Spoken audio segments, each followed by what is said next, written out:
Hello, hello, hello. Thank you for those who have been waiting in the chat. I'm sorry I had to keep pushing it back later and later and later. Why are you staring at a picture of Marcus? Because I've been having technical difficulties. And we've been trying to do the best so that you guys can actually hear me. Um, Before I couldn't hear my co-host, couldn't hear shit. So let's just go on ahead and get in. I already see we have some Now, people. Actually, you know what? Let's hold on a second. Let's start off. Chris, how are you guys doing? What I'm. up? What's up, man? What's going on? Good, good.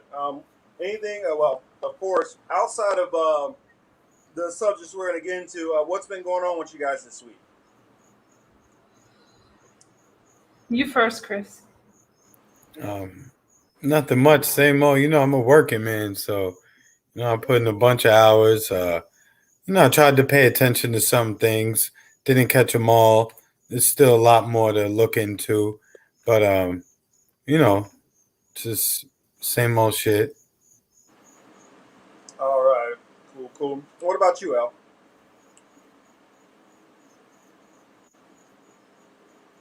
Oh, you're on mute. I know I was typing. Sorry. Um. Yeah. And hello, But it room. was How y'all last week. doing? Thanks for coming. But Thanks for coming. she's playing around with new gadgets right now. I'm distracting her. No, I should have been. If I had done that last week, I don't know what would have happened if I could have figured out that I could do that. I would have probably done that a lot earlier if I could have shared my screen. That would have been so much easier than what I've been doing the last few weeks. I wish I had known that was an option. But Hmm. I'm new to this platform. I apologize to everyone for not being up on all of the latest with StreamYard, which is where we are live And from. yeah, and I'm on a tablet and my phone, so it doesn't really give me the option. I mean, I guess there's a somebody showed me some kind of weird back way how to get into it, but still trying to figure that shit out. So bear with me until I do. Let me address this one here. Mona says, I heard Ali and Sebs will be on tomorrow. Yes, it'll be this channel. I we currently have a strike against us on the other channel, so we can't go live. Can't upload anything. Hopefully that'll be over tomorrow. So we'll be over here doing it on the What I've Been Thinking channel. But this is the Political Matrix via What I've Been Thinking with Marcus Cage. So our topics tonight, as you guys know and have seen, we're going to talk about Dylan Roof a little bit. We're going to talk about a little bit of Afghanistan. We're going to talk about a couple of different subjects outside of that. But as you see on the screen, we're going to start off with our sleepy, sleepy president, Mr. Sleepy Joe, um, and his sit down with Israeli Prime Minister Naftali Bennett. So, without further ado, roll that beautiful bean footage.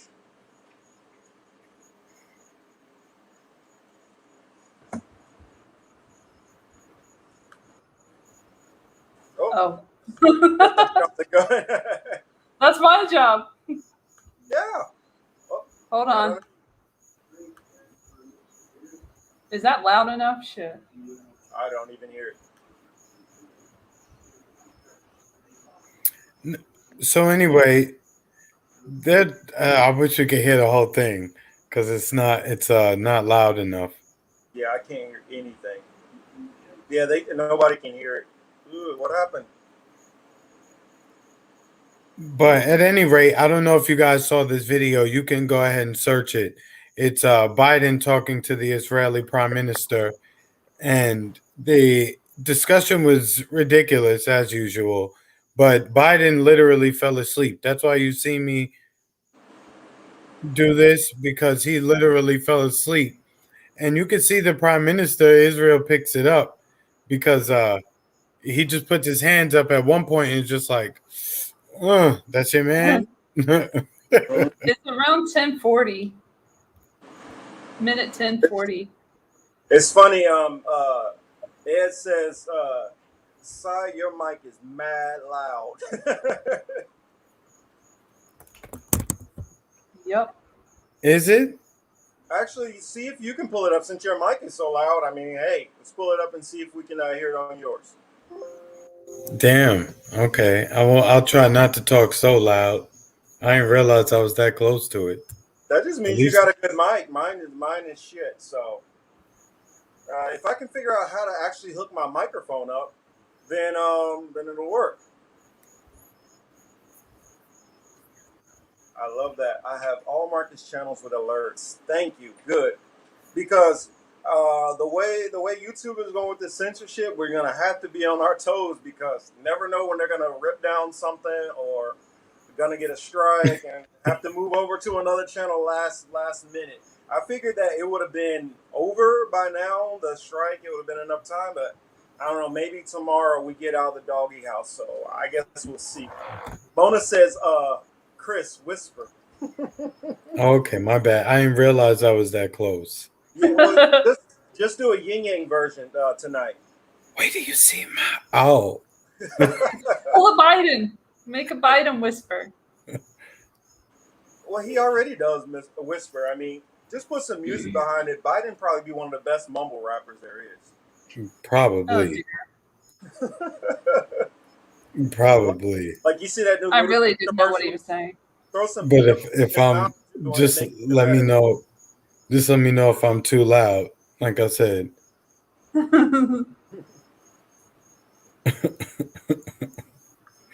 Is my volume good, chat?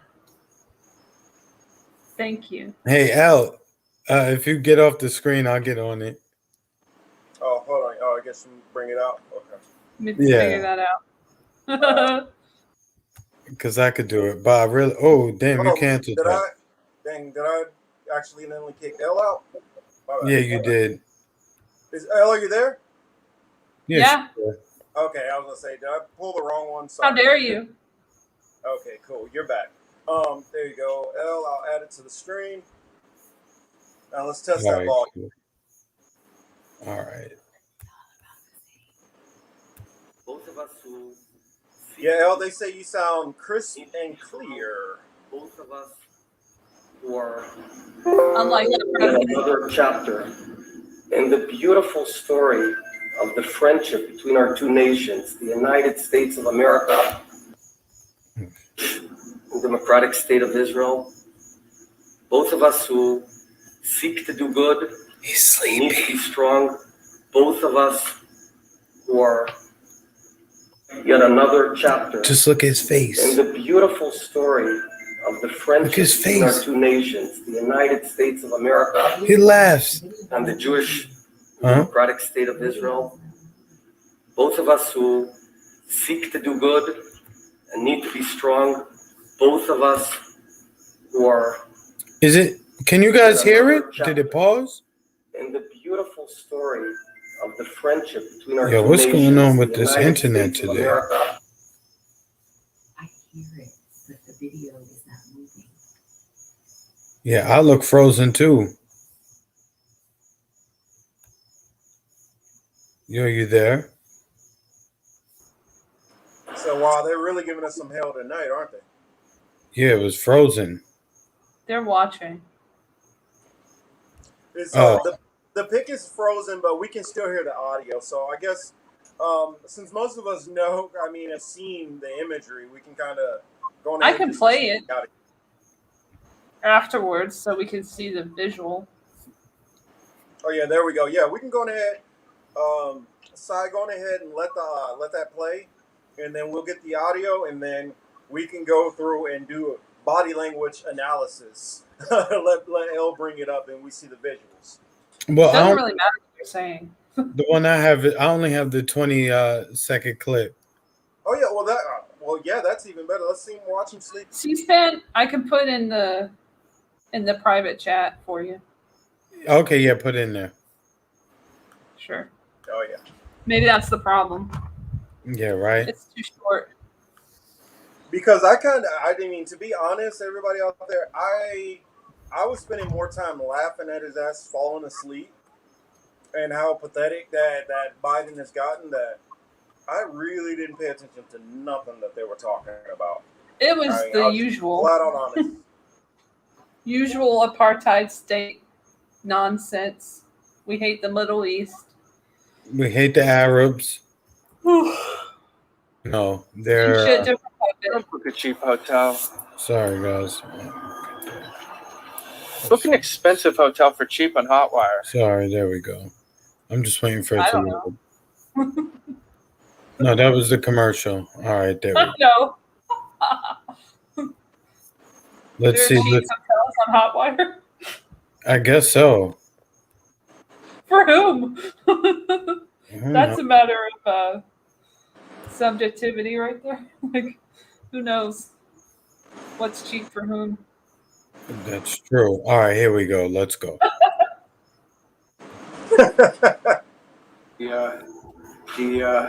We've become close friends. He's ridden the Amtrak train a lot from New York down to Wilmington, Delaware. I told you we have a few corporations in Delaware back in the days when he was in private practice. And but he heads and leads the most diverse government in Israeli history. And we've got a big agenda today, starting with COVID, which we've been talking about, and 19 in both our successful vaccination programs. And we've talked a little bit. We're going to continue to talk about the issue of booster shots. And you started your program a little earlier. It's met with great results. We're going to start mid-September, but we're considering the advice you've given that we should start earlier. And this is promising also these booster programs start here September the 20th, pending approval of the FDA and the CDC committee of outside experts. And the question raised is, should it be shorter than 8 months? Should it be as little as 5 months? And that's being discussed. I spoke with Dr. Fauci this morning about that. We're also going to discuss Israel's unwavering commitment that we have in the United States to Israel's security. And I fully support replenishing Israel's Iron Dome system. And we're also going to discuss the threat from Iran and our commitment to ensure Iran never develops a nuclear weapon. But we're putting diplomacy first and seeing where that takes us. But if diplomacy fails, we're ready to turn to other options. We'll support Israel's developing. Hold on, I had to pause it there real quick. Yeah, going to other options, talking about replenishing Israel's Iron Dome. Yeah, that's a good point to stop it at. Yeah, like that's just okay. Look, we're in the Give middle. them a shitload more missiles to just obliterate the Gaza Strip. Go ahead. Correct. No, They literally did that yesterday. Yep. Or today. I don't even remember. But they've been bombing them. It was Yes. like more into like the middle of the night, I think, that it happened, you know. Or no, it was earlier today because it said, what I saw, it said that he gave them like a 2-hour notice before they started their little bombing campaign. It's Exactly, Kelly. We cannot do enough for Israel. I listened to somebody in a chat earlier today talking about, well, if Biden's not going to be on our side and do more, and I'm sitting there like, Biden is literally the most Israeli-friendly, pro-Zionist president we've had. What you guys aren't taking into consideration is the tenor in the country. This isn't a couple of years ago where you had a lot more support. A lot more people are very, very critical of this whole Israel-Palestine situation. Mm-hmm. But you have a lot of Zionist Jewish people who feel like, fuck it, balls to the walls, keep doing shit the same way, not realizing that mentality is going to get Biden or whoever kicked the fuck out of office. But they still want to just keep pressing at it hardcore no matter what. Your thoughts, Chris? no. I just said same shit, different puppet. It's the same rhetoric from a different dude. Except he's more likable to other people who are, you know, in the state of Israel than the last dude, who I think put off a lot of people and, you know, was under investigation for, you know, a bunch of corrupt stuff. This dude isn't yet, but give him time. He'll get there. That's what Thomas just put up is 100% correct. He said that clear as day, and he didn't stutter. He didn't make a mistake. He he made himself very clear on that statement. Um, it's funny when with the relationship between Israel and the United States, what's ironic is that no matter what happens, what current event, national disaster, pandemic, plandemic, whatever is going on, they must always declare their allegiance to Israel. And they must always make a monetary donation. So we're here now. Some people need money, landlords need money, tenants need money. You've heard some businesses with the shutdowns and the like. You're going to hurt them more with the vaccine mandates. You don't see the government speaking about helping American citizens the way that they talk about helping the Israeli military. So that should be eye opening for people who haven't paid attention. I'm trying to think, and going on to what Thomas has said, the messed up part about it is what a lot of people don't understand is if you get into the theology of some of these people and understand what the theology of Catholics is, it's basically replacement theology. For those who are not familiar with what I'm talking about, it's basically saying like Israel, basically they lost their opportunity, so now the church gets to take over. And the reason why a lot of these Catholics and Christians in general push so hard for for Israel, the reason why they push so hard is if you understand biblical prophecy, uh, Israel basically has to partially get, I'm explaining their theory, not mine. Israel basically 2/3 of them have to be completely wiped away, and then after that they'll get a chance to be taken in and cleave to the Gentiles now. And so a lot of this is ramping up things for their own personal beliefs, as far as, I guess salvation, end time theology.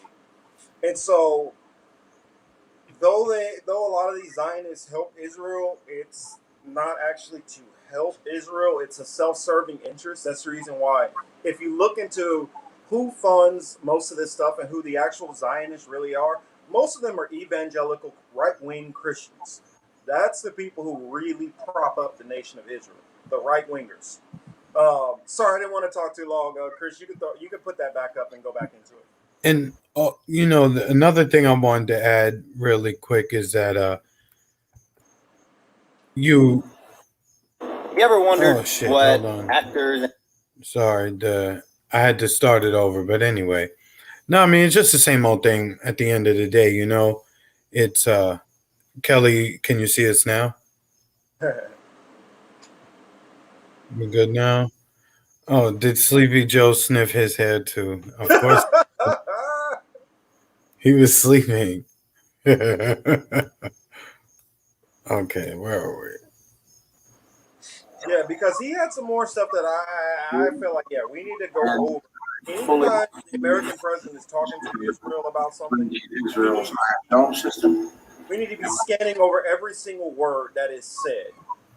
I mean, and take not one word for granted. Mm-hmm.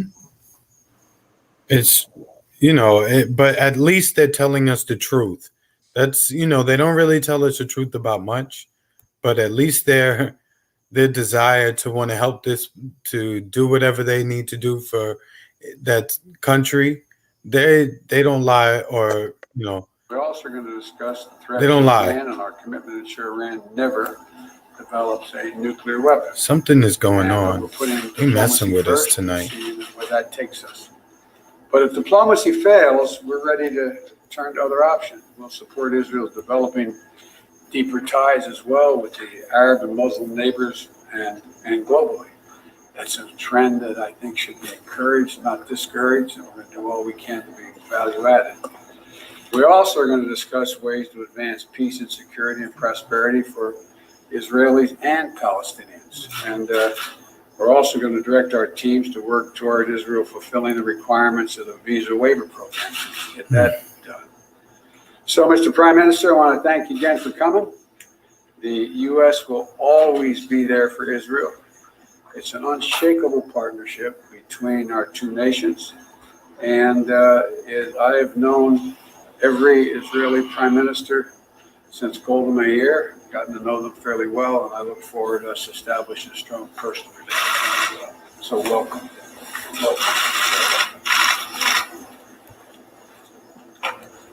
Thank you, Mr. President. First of all, on behalf of the Israeli people, Here we I go. want to extend our condolences and deep sadness for the loss of American lives in Kabul. The American service members lost their lives while on a mission to save other people's lives. And that's the very definition of... Whose lives were they trying to save? Exactly. And going back to something that I believe it was Sign said, look at Naftali's head. You can't sniff that. He ain't got no hair. Oh, I thought you were going to keep going. My bad. That's all I was going to say. And I'm glad Misha was able to find us. So glad.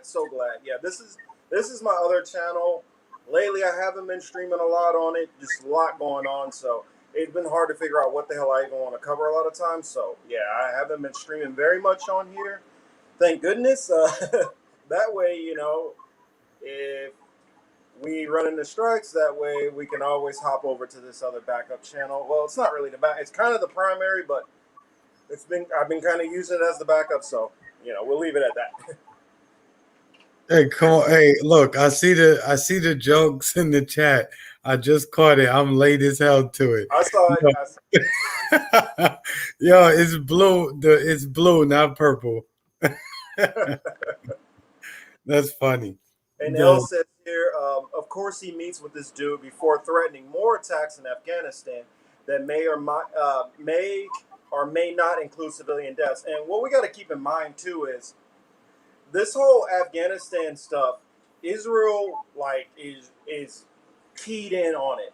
They're focused on it more than the United States is. So that's something that needs to be, you know, thought about. Like, why is Israel like so fucking concerned about what's going on in Afghanistan when Afghanistan's not even a neighbor of theirs? And what it kind of alludes to me is this seems like this is more Israeli problem, which the United States is, they're making it their problem to back up this inseparable alliance which Biden was talking about, you know. So that said, some of your thoughts, Chris? No, where did Elle go? She got quiet. No, she just I'm muted. here. Oh, okay. I want y'all to go to the 10-minute mark because that's when it gets interesting. Okay, The sleeping. 10 minutes. We don't want to just watch him be diplomatic for 11 minutes. This is for you, Chris. Oh, where did it go? Yeah, 10 minutes. All right. Yeah. We got to get into that 10-minute part. That gets funny there. Yeah, because I just want to see him nod out. That's my shit. Oh yeah. I mean, because that's there. The guy notices. Can you see it on the screen? Oh no, it's not. Oh, okay. Al, you said 10 minutes, right? Al? Yes. Typing. Sorry.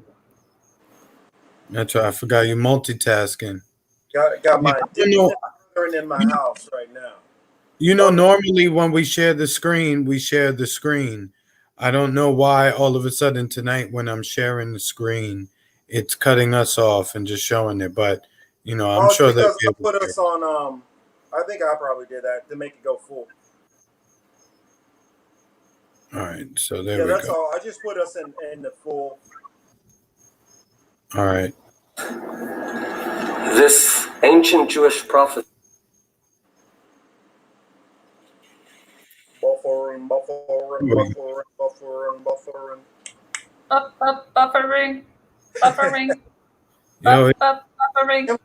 Buffering.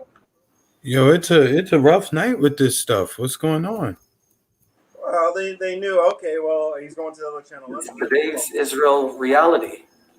And it's a miracle that you've been so central and so part of it for so many years. So, Mr. President, today, you and I, and you've been so generous with your time in these difficult days, you and I are going to write yet another chapter in the beautiful story of the friendship between our two nations, the United States of America and the Jewish and democratic state of Israel.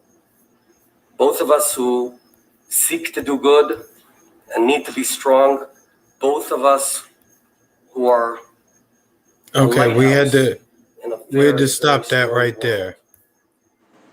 Thank you, Mr. President. I look forward to working with you now and for many years forward. Thank you. Well, thank you, and you give me credit, much of which should go to Barack Obama for making sure that we committed to the qualitative edge you would have relative to your friends in the region.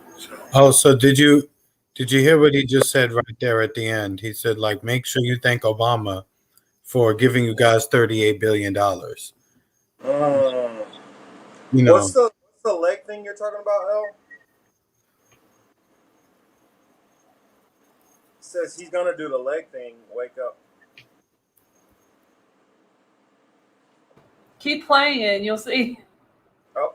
Okay, put it back on. Cool. So you have to slap. You have to slap Chris's hands because you keep jumping out too early. Yeah, no, sorry. It's just throwing me off because it's not working like it normally does. Whoa, we got a new person in the chat. I make sure want to recognize. I love this name, Whipple Dingle Weedle Puffin. Woo, that's a mouthful to say. Someone please nudge him awake. Exactly, Whipple Dingle Weedle Puffin. And I look forward to working with you many years forward. All right, it's on. Thank you. Okay, good. You give me credit, much of which should go to Barack Obama for making sure that we committed to the qualitative edge you would have relative to your friends in the region. So he's the one that deserves the credit. Thank him as well. Thank you very much, folks. That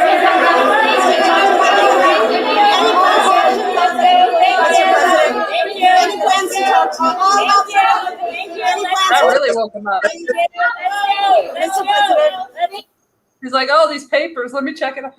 Oh, I guess go back to the. No, you got to go to like 1050, I think, is around where it happened. Our land. Mr. President, today you and I, and you've been so generous with your time in these difficult days, you and I are going to write yet another chapter in the beautiful story of the friendship between our two nations, the United States of America and the Jewish democratic state of Israel. Both of us who seek to do good and need to be strong, both of us. Look at his reaction too when he notices it. In a very, very. Look at his reaction right here. Thank you, Mr. President. I look he knows. Working with you. He's smiling. Many years it's like, wake up, dude. There's the lead thing, you see? Yeah. Woke up. Much of which we didn't really. I didn't see it before. Sorry. No, you're good.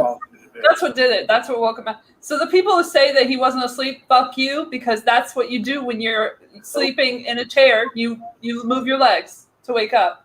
Yeah, you get that jump feeling, like you're like, oh shit. You know, it's kind of like that. This one's at UL. Sadly, I can't remember the last time I wasn't embarrassed by an American president. Remember Bush saying the gynecologists need to practice their love on their patients. Wow. Yeah, I remember that. I remember. Yeah, that was a good one. A lot of good Bushisms. Something else I wanted to point out, which I don't know if people noticed.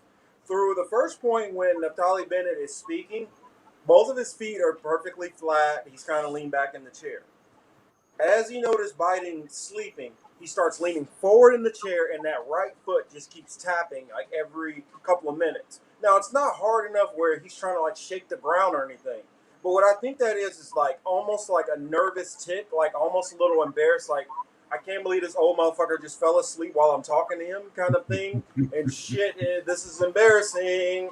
What do I do? It's almost like a nervous tick that he's giving off. So maybe that's something we need to watch for in the past whenever we watch Naftali Bennett, because he could have been giving us a tell of when he's uncomfortable about something, and that can really open up things that he might be doing. Just like poker, a small tell can tell a whole lot. So I mean, keep that in mind.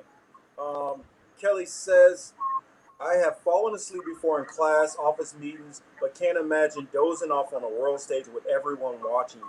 Jill is perpetrating elder abuse. I completely agree. And the thing about it is, it's already bad enough. Like, you fall asleep in like a general assembly with like thousands of people around you, and you're that one person. But it's literally only 2 people on camera, and you're one of the 2 that goes to sleep. That has to be fucking embarrassing. I mean, well, not for him. He probably doesn't even remember the shit by now. But for Naftali Bennett, he's probably fucking horrified. The first time he's on camera with Biden, it's supposed to be this big Israel, United States, unity pact. This is the one time, the very first time he fucks it all up. And I think that I believe in signs and omens too. The fact that he's kind of falling asleep on Israel, that could be, a subconscious, sign that's being let out. So no, it just or it just means I know this script. I helped write this script, so I don't need to sit here and pay attention to this script because I already know what the lick reads. So, He kind of plagiarized Bush a little bit, I noticed, with his speech where he was saying he was going to hunt down the terrorists and what did he say? Make them pay. Very similar to the speech from September 2001 from Bush Jr., where he said the same kind of crazy rhetoric that got us into a lot of trouble then. So it's kind of like history repeats. Mm-hmm. I'd love to hear that, like, side by side, those little speeches, those little dialogues, not monologues. You know what, Marcus, since we're in Israel, I'd like to stay here because simultaneously... Oh, okay. I'm sorry, I'm playing with gadgets too tonight. Sorry. Since we're talking, Israel, the other news is, all these people supposedly who are vaccinated are showing up positive. I don't know what to make of that. I don't know if it's true. I don't know if it's false because I don't know how they're testing. So to me, I'm going to just call the usual BS, and I'm going to say whatever model they're using here, we're closely monitoring it now. It seems like, at least in the media, I'm starting to hear about it more. We can fully expect to do whatever they do in the very near future. I did want to mention that. Oh, okay. No, go ahead. I did want to mention on that front, like, it's really good to see a lot of countries standing up against the mandates that are happening everywhere, that are coming here, that are in New York right now. But like, France has been very vocal and very loud in the streets. And then we also have Germany with Berlin. And then we have Switzerland recently. Australia has been very vocal. People want to say, oh, when's Australia going to... How about America? How about, like, nobody's doing it like Australia, London, all these places that things have gotten really crazy. So I think, that is heartening.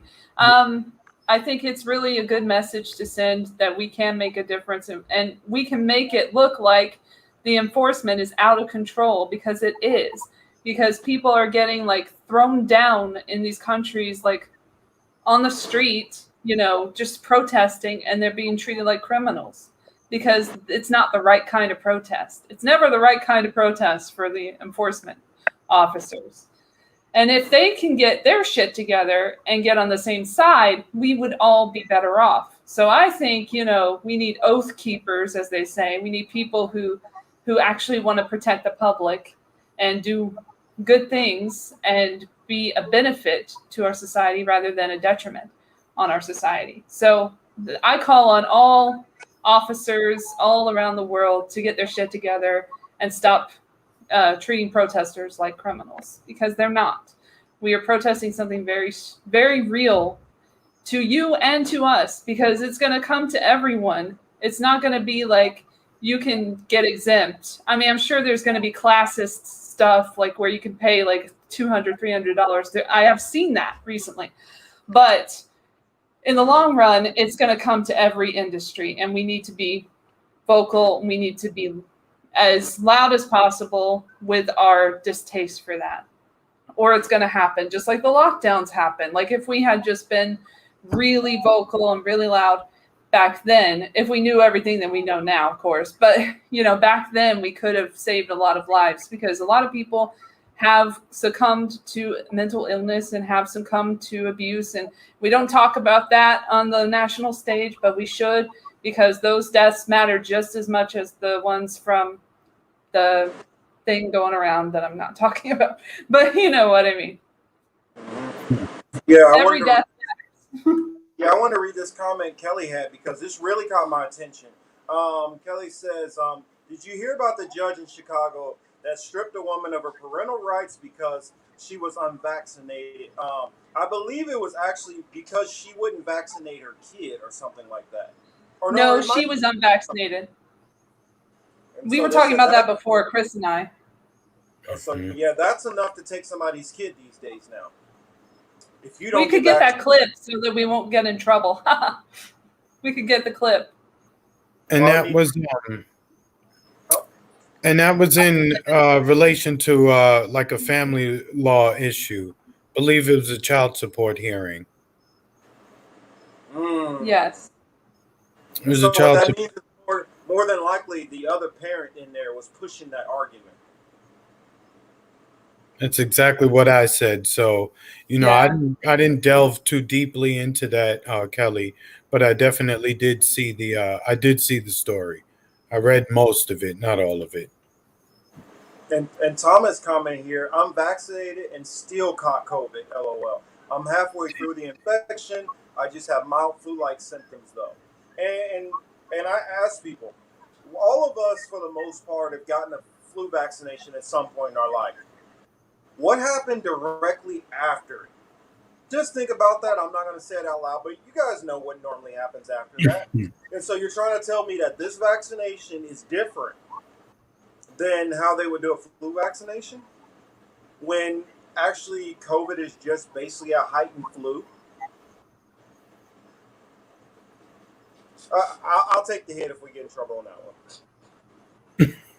Just trying to be careful, y'all, because they obviously have a big target on our back. So when we figure the way to navigate this a little bit better, then hey, we're gonna do it. But our goal is to still be able to talk about this, but I don't want us to just go at it full speed and then boom, we can't give you guys anything. We can't give you any warnings, and it just gets to the point where all we can do is literally be out on the street corner screaming somewhere.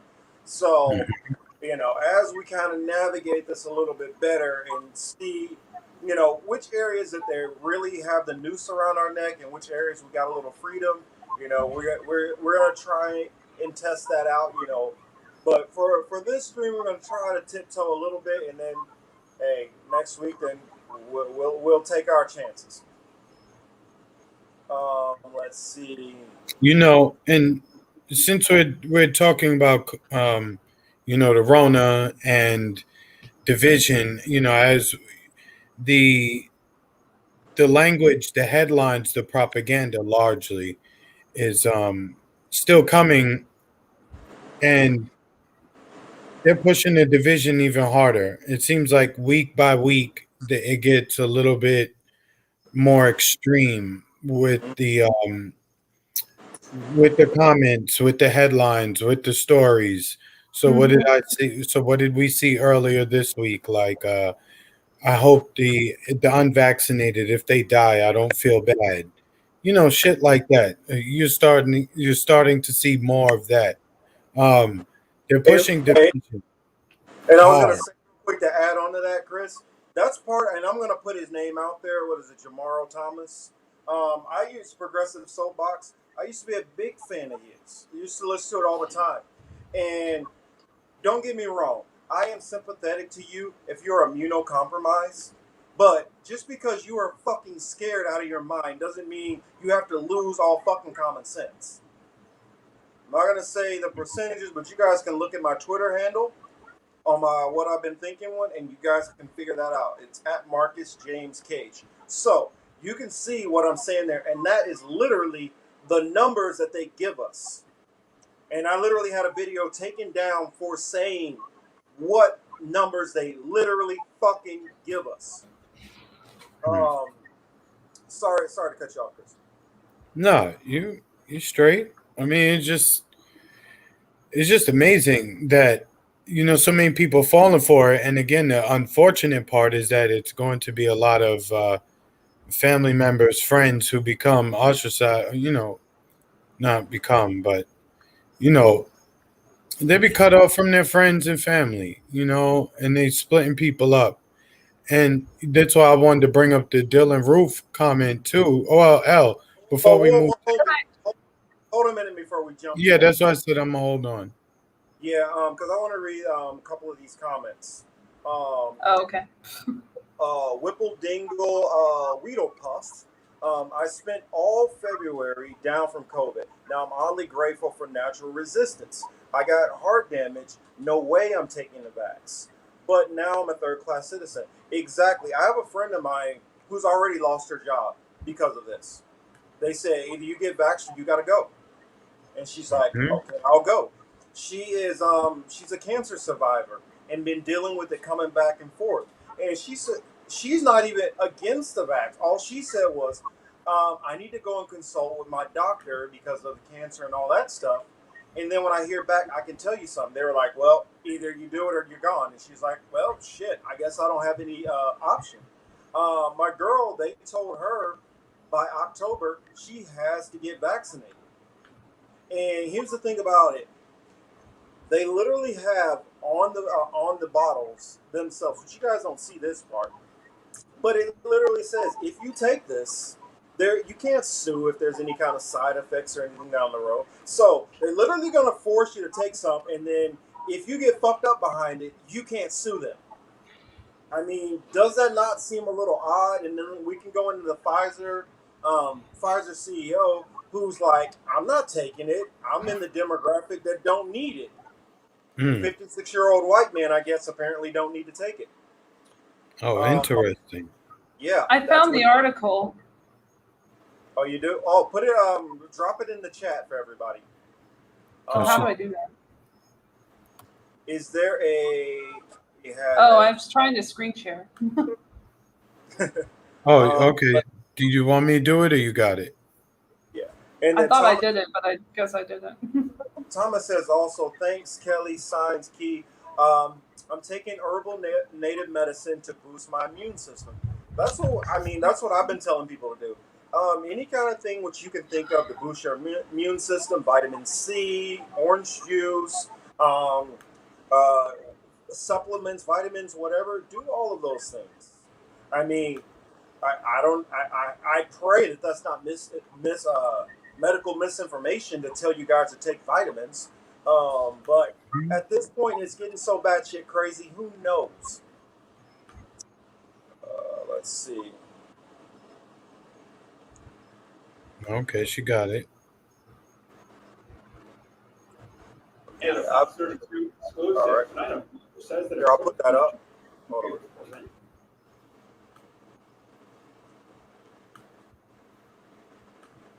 Go ahead.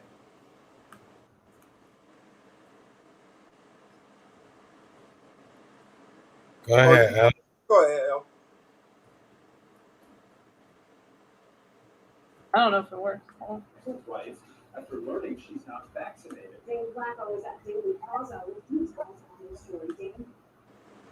It may be a first of its kind case. A Cook County judge here at the Daly Center has stripped the Chicago mom of her parenting rights because she's refused to get the COVID vaccine. Hey, El, hold on 1 second. Is your computer volume up? Rebecca further. I have a speaker connected to my computer so I can hear, but I can take it out for this. No. Hold on. Yeah. That's what it is. I'm pretty Okay. sure that's what it is. You can't hear it? Because I can No, kind of hear it a little bit. I can. Oh, okay. Can anyone else hear it? Can y'all hear it? In the chat, give us a 1 if you can hear it. Give us a 2 if you can't hear it. Mm-hmm. We need to go on the stadium. We need to go on the stadium tour like your boy Kanye. I agree. If I had the money, I would. What's 2 and 1? Okay, that they couldn't hear. 2 couldn't hear. Misha could hear us though, but Whipple Dingle couldn't hear us. Okay, I'm gonna take the speaker out. Yeah, sign says can barely hear.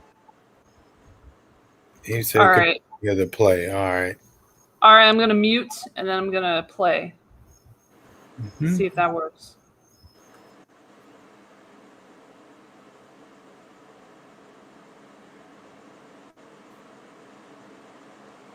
Okay. No sound now. Did you mute it? I think you accidentally muted it. Yeah. But there's no sound now. But we get the point though. Like, it's like I said, I don't want to get too scared. But at the I same can't do it. But you got the link, so maybe you can do it. Yeah. Let me try this. Where am I? Get out of here. There we go. Yeah. Yeah. Kelly said can't hear her, but the headline says it all. The headline does speak volumes. And Whipple Dingle says agreed. Her expression said a volume. I don't know if I read that correctly. Her expression said a volume. Oh, basically her expression speaks volumes. Mm-hmm. The picture's worth 1,000 words. That's what they say, right? But it's just more stuff like the U.S. Open. At first, the U.S. Open tennis tournament, for instance, what they say last week or a couple days ago. None of our guests will need vaccination. So I even put out the comment on Twitter, like, is it because they have so much high-end clientele that attends the tournament, right? So then the NBA comes out and says, hey, everyone needs to be vaccinated. Oh, the NFL, everyone needs to be vaccinated. Here goes the U.S. Open 3 days prior to opening in New York, reverses their decision, and now they want everyone to be vaccinated and or have a negative COVID test to get into the park. It was like, they just willy-nilly just switched. Like, you don't have any reason to, and you just change the policy just so fast to keep in line with what everyone else is doing. But I want to use that to make this point. They're forcing referees. They're forcing trainers. They're forcing ball boys. Everyone in and around the locker room and around the players, they all have to take the vaccine, right? In the NFL and in the NBA. You know who's not being forced to do that? The players. You know why the players are not being forced to do it? The players I thought were being forced to also. Well, NFL, the players aren't. No, they're in a union. So their union grants them even that small bit of protection, which is why we haven't seen a mandate for any NFL player or NBA player. Granted, they're making it more difficult for them. yes, they have to separate. They have to do a whole bunch of shit, keep masks on and the like, and submit yourself to being tested often. But it's not being mandated the way it is for their coaches and their trainers and the rest of the staff in the building. That's people should look at that as, look, there's power, there's strength in numbers, there's power in this organizing shit. So even if you're not organizing a union at your job, like, to really make a little bit of a defense against these vaccines, like, you have to be very disciplined in your own life, right? Even if we all can't get together in one place and do something like that. But really, don't spend your money on places that require this shit. Find new sources. You may have to go outside of your comfort zone, but in your own way, you really should be doing things to not be compliant. Yeah, and I say, just prepare for things to get uglier and get rougher out here. I mean, I think on this channel I put it out maybe 2 months ago. Now about mandatory vaccines are coming, and this was before they started pushing a lot of this stuff. The military, I've heard, I'm not for certain 100%, but I've heard that court martials are going to be issued out if you don't get vaccinated. Now, what my question is, are they giving people the opportunity to sever from the military, or is it just you get a court martial if you don't? So, I mean, that's something that I would like to look into. But, I mean, think about that. That's forcing you. I mean, people say, well, it's not forcing you. You mean you have your choice. You don't have to. So what is it? You have to lose your livelihood you have to be a guinea pig and lose your livelihood. And, I mean, and I look at it like that. And the fact that they're not allowing you to have the ability to be able to sue should be a huge concern to every single person out there. Another thing is, it's just they reaffirmed it for, what was that, emergency use? I mean, it's not even full approval from the FDA. Elle could probably speak to this more, but Comirnaty, I believe is the name, was also, yeah, Comirnaty, however you say it, Comirnaty. I don't know, but I think it's Comirnaty. Yeah. Okay, yeah. So that seemed to get approval, but I'm seeing reports saying that the Pfizer, what is it, BioNTech? Yeah. I'm seeing that did not receive full approval. It just received an extension of the emergency use authorization. I can say something to that. I have proof of that on the Twitter, but yeah, on that issue, it's EUA for 12 to 15 years old, an extension of the EUA in one document, except it's very confusing because they have the EUA and the BLA in the same thing. The BLA is the Biologics Licensure Application, which was approved for the BioNTech group, which is the manufacturer of the formulation that is both Comirnaty, whatever the fuck, and the Pfizer BioNTech. They're the same formulation, so it's very confusing, and seemingly purposefully so. And FDA has approved the BioNTech company because they wouldn't touch Pfizer, is how I see it. Because Pfizer is persona non grata, pretty much, or was before, and has a lot of lawsuits and stuff, class actions and such. So there is a stipulation, there is some legality there where it's like, what's the liability for the EUA versus the BLA? Is there going to actually be the Comirnaty? Is it going to be available? Or are they just going to say, oh, the EUA one, which the Pfizer BioNTech is the one that everybody's going to use. It's the same formulation. what does it matter? But that's not the one that's got the BLA, so it's very confusing. That's the one for 16 and older. So I know it sounds super confusing because it's supposed to, but I do have some documents that I can put out there for people who want to read more about it. I did a whole thread on the twits, so get ready for that. I'm getting it up. I love the screen share thing. I want to do it all the time now.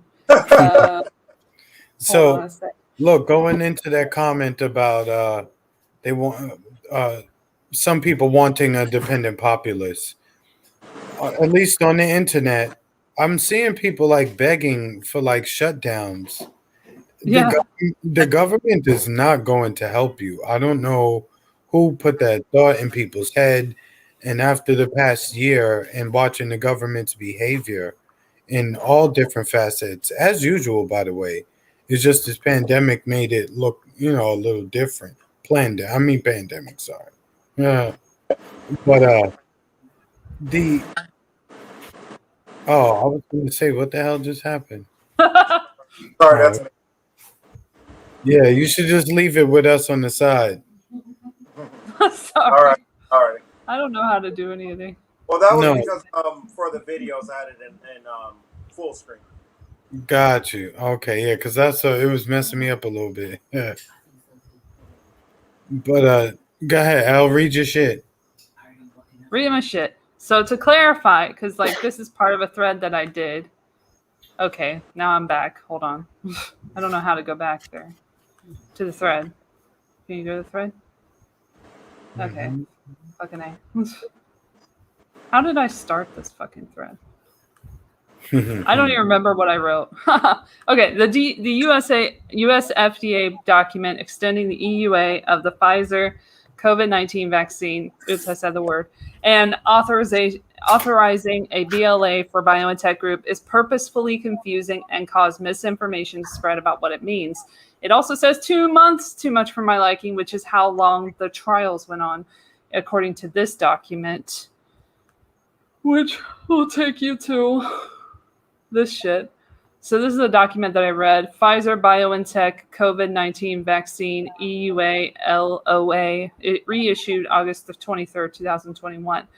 So it talks about the BLA and also the EUA in this document. So it's very confusing. By the Pfizer BioNTech, and then it's showing all of the, what is this? This is so confusing. In the June 25th, 2021 revision, FDA clarified terms and conditions that relate to export of Pfizer BioNTech COVID-19 vaccine from the U.S. In addition, the fact sheet for healthcare providers administering vaccination providers was revised to include a warning about myocarditis. You remember that? And pericarditis following administration of the Pfizer BioNTech COVID-19 vaccine. These are all facts, YouTube. This is how that works.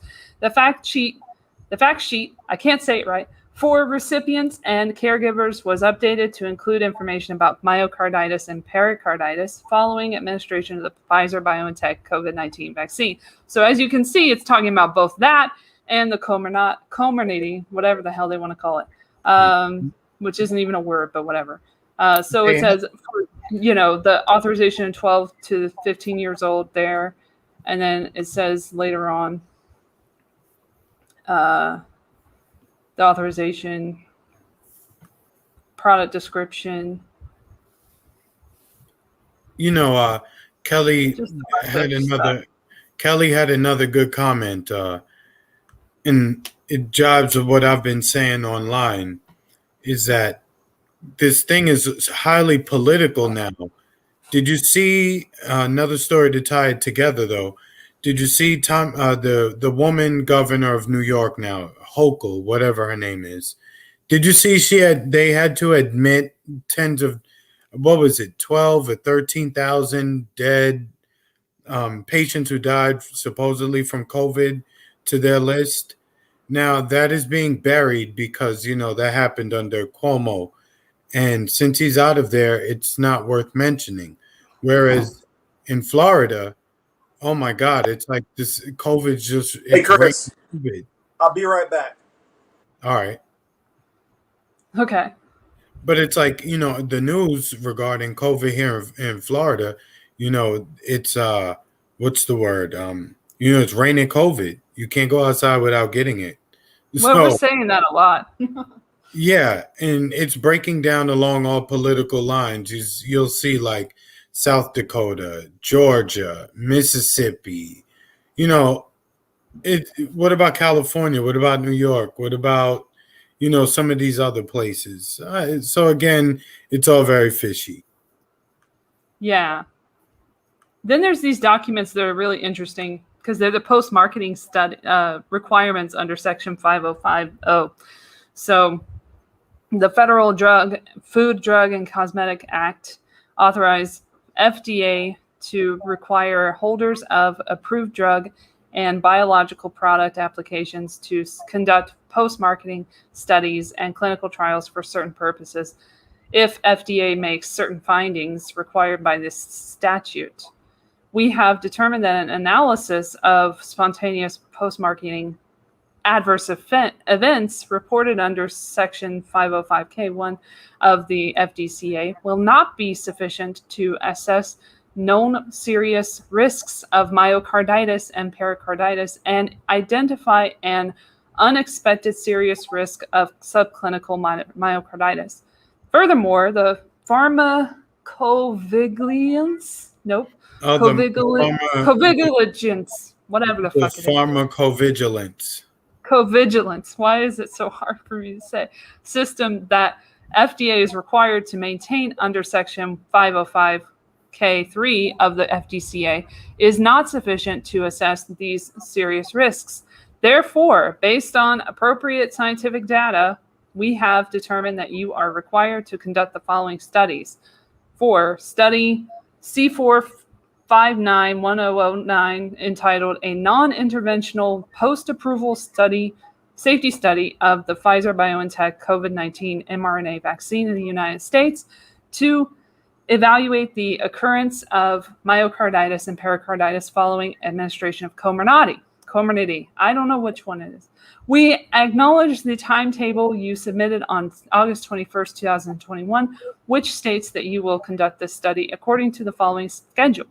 Final protocol submission, August 31st, 2021, coming up. Monitoring report submission, October 31st, Halloween, 2022. Interim report submission, October 31st, 2023. Study completion, June 30th, 2025. I told you guys this is going to 2025. Final report submission, October 31st, 2025. Study 4591021, entitled Post-Conditional Approval Active Surveillance Study Among Individuals in Europe Receiving the Pfizer-BioNTech Coronavirus Disease 2019 Vaccine to Evaluate the Occurrence of Myocarditis and Pericarditis Following Administration of Comirnaty. We acknowledge the timetable you submitted on August 21st, which states that you will conduct the study according to the following schedule. Final protocol submission, August 11, 2021. Progress report submission, September 30th, 2021. Interim report 1, March 31st, 2022. Interim report 2, September 30th, 2022. 3 is 2023, March 31st. 4 is September 30th, 2023. 5 is March 31st, 2024. Study completion, March 31st, 2024. Final report submission, September 30th, 2024. Then you got study for C4591021 sub-study to describe the natural history of myocarditis and pericarditis following administration of Comirnaty. We acknowledge the timeline as follows. Final protocol submission, January 31st, 2022. Study completion, March 31st, 2024. Final report submission, September 30th, 2024. And it goes on, and it just never ends, I swear. So then, I'll just show you this page, and you can read it, because I don't fucking want to talk anymore about it. But you can read, these are the post-marketing studies that, I want to do another article, because there was another article about the FDA that was really good that I want you guys to read after this. But let me know when you're done reading in the chat. My gosh, it's so fucking annoying. But you can just read like the study dates. You don't have to read the like in between. But I haven't found out the legality of like, or Well, the legal definition of what's going on with these two vaccines and which one's actually liable or not. Well, we knew it was going to last a while because a lot of the early contact tracers who got long-term contracts were initially signing up for 2 to 3 years in 2020. So it's like, what is it you knew that would make you go into business? This is your model. Who knew the next 3 years is going to be the most profitable, right? Yeah. I mean, some people knew, allegedly, so Correct. that's fun. All right, I'm out of that one, and I'm going to find that FDA article because it's really interesting. Not going to bore you guys too much with that, but it just gives you an idea of what the past has brought. And this wasn't even that long ago that this shit was going on behind the scenes. This is just my Twitter account. Fun stuff. I'm not logged in, obviously, so I'm trying to find this damn article. That's not it. Here it goes. All right, got it. All right, so guys, you should be able to read this better, hopefully. I guess I can enlarge the text if need be. I was going to say, yeah, just blow it up a little bit. Yeah, I'm going to blow it up. Bitch? No. Okay. Blow that on up. And these are all articles you can look up yourself, like YouTube. This is all real. Google. We got real shit. We don't just say shit and not back it up anymore. But, we're not doing that. I don't know if you can see that. I don't know if that helped at all. Probably helped me more than help you. I was going to say it probably only blew up on it probably only maximized on your screen, not on ours. Yeah, I don't know how to do that. Yeah, it's all good. No worries. But anyway, what it says is what's important. The headline is FDA repays industry by rushing risky drugs to market. And then it says in subheading, as pharma companies underwrite 3/4 of the FDA's budget for scientific reviews, the agency is increasingly fast-tracking expensive drugs with significant side effects and unproven health benefits. By Caroline Chin, June 26, 2018, 5 a.m. Damn, that's early. But if you go all the way down... Where's that source from? What's that? Where's that source from? ProPublica.org. My bad. Oh, okay. Very legit source. Saying, please, I missed the ProPublica. Like with side effects, we gotta cite ProPublica. Cite these because that's what they're hitting us on. Okay, and what's interesting here is that Janet Woodcock should be in here, who is Gottlieb. So Gottlieb, this is interesting. Scott Gottlieb used to work for the FDA as the director until 2019 when he joined Pfizer, the board of Pfizer, and now he's the director of Pfizer. So that's not weird. That's fine. Correct. It's all kind of weird, goofy shit. I'll be right back. Let me. I have to go get my charger. Okie dokie. It's a very long article, guys. So I recommend reading it. It does talk about post-marketing studies and how they've been shortchanging us on that because they've been just putting shit out there and not doing the marketing studies as they were supposed to. Well, here's something. And approving everything. I just hopped back in. This is something which I noticed science says a lot of anti-ivermectin in propaganda over the past few days. I've noticed that even when Trump was talking about ivermectin, nobody knew that it had anything to do with horse deworming. Why is all of a sudden, I saw a comment up there before talking about Blue MAGA being around it. Blue MAGA is like literally the mouthpiece of the establishment that's pushing every single narrative that comes out of their mouth. It doesn't matter. Fauci could say, cows actually have 5 legs, and they just report it. I mean, it doesn't matter whatever the official narrative is. These blue MAGA fucking idiots just keep just parroting all the information. And because they have such a bulk of people who are parroting this information, it gives credibility to fucking uncredible people. Sorry, go ahead, El. Okay, well, I found the quote from Gottlieb. So it says at the very end of this article, I'll get to the point. Hold on. Okay, let's see what makes sense here. Even when post-marketing studies belatedly confirm that drugs are dangerous, the agency doesn't always pull them off the market. Consider Uloric, the gout treatment. Even though it consistently lowered uric acid blood levels, the FDA rejected it in 2005 and again in 2006 because trials linked it to cardiovascular problems. But a third party by the manufacturer, Takeda Pharmaceutical of Osaka, Japan, didn't raise the same alarms. So the agency decided in 2009 to let the drug on the market while asking Takeda for a post-marketing study of 6,000 patients to clarify the drug's cardiovascular effects. Takeda took more than 8 years to complete the study.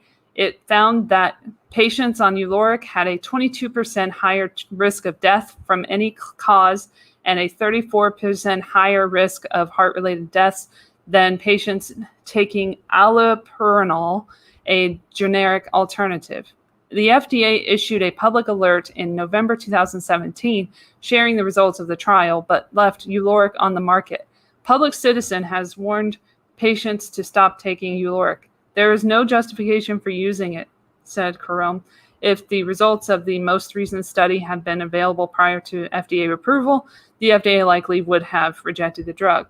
FDA spokeswoman Walsh said it is conducting a comprehensive evaluation of this safety issue and will update the public when we have new information. Takeda is working with the FDA to conduct a comprehensive review, spokeswoman Kara Hager said in an email. The company wants to ensure that physicians have comprehensive and accurate information to make educated treatment decisions. Thomas Moore, senior scientist of drug safety and policy at the Institute for Safe Medication Practices, warned that future post-marketing findings on Nuplazid, which they talked about way earlier in the article, could be similarly bleak. Uloric is the story of Nuplazid, but a few years down the pike, he said.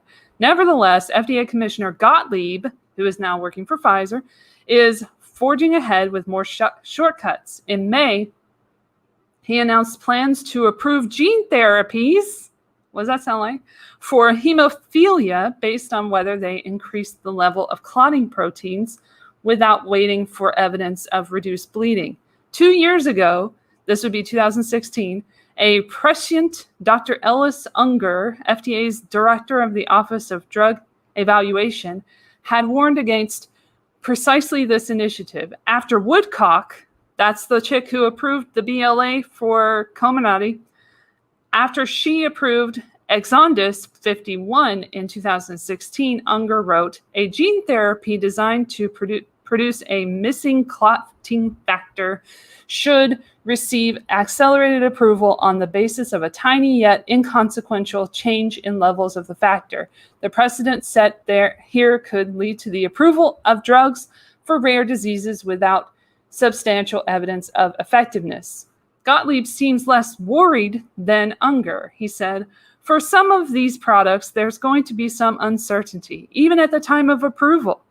These products are initially being aimed at devastating diseases, many of which are fatal and lack available therapy. In these settings, we've traditionally been willing to accept more uncertainty to facilitate timely access to promising therapies. His decision pleased investors. That day, while biotechnology stocks overall fell, shares of hemophilia gene therapy manufacturers rose. So that's just, ta-da. There, FDA. We love the FDA. They're so good. They care Yeah, right. They don't give two shits. But anyway, about money. well, I mean, Get out look, of here. the thing is, they were bought off by the pharmaceutical companies and the doctors long time ago. You know what I'm saying? So Mhm. they only exist to give us the impression that some kind of work is being done behind the scenes. You know what I'm saying? Yep. Like that's really what that is. So I don't know. Like it's as important as it is to discuss this stuff. Sometimes it gets like too much, and I'm like, I can't. Yeah. Like There's some more. correct, and that's what Always I'm more. saying. Sometimes it just be like, oh man, like as far as bad as you think it is, it gets worse, and it's just like, god damn. That's why on Friday. Anyway. That's why on Fridays I go, listen to a bunch of music and just, try to take my mind off of it sometimes, But since Oh, we're what? Kelly mentioned the drug that shall not be named. Kelly mentioned it. Oh, The deworming medicine. The Oh, deworming medicine. I mean, look, if you step outside of your comfort zone in terms of where you get your news and shit from, if you look around the world, they have been using that. They have been using it as a treatment in other countries. People Japan aren't and India. correct. People aren't just dying from it and getting sick, and just not everyone's running to the store buying that medicine and just passing out. Again, there's something else that they're overhyping, and if you, it made it to Maddow's show. So look, she spent Don Lemon too. She spent 5 years talking about Russiagate. She needs to shut up. I would never listen to Rachel Maddow. Like she couldn't tell me the light was green and it was okay to cross the street. That's how much I don't trust her. Correct. And Whipple, they were using it successfully.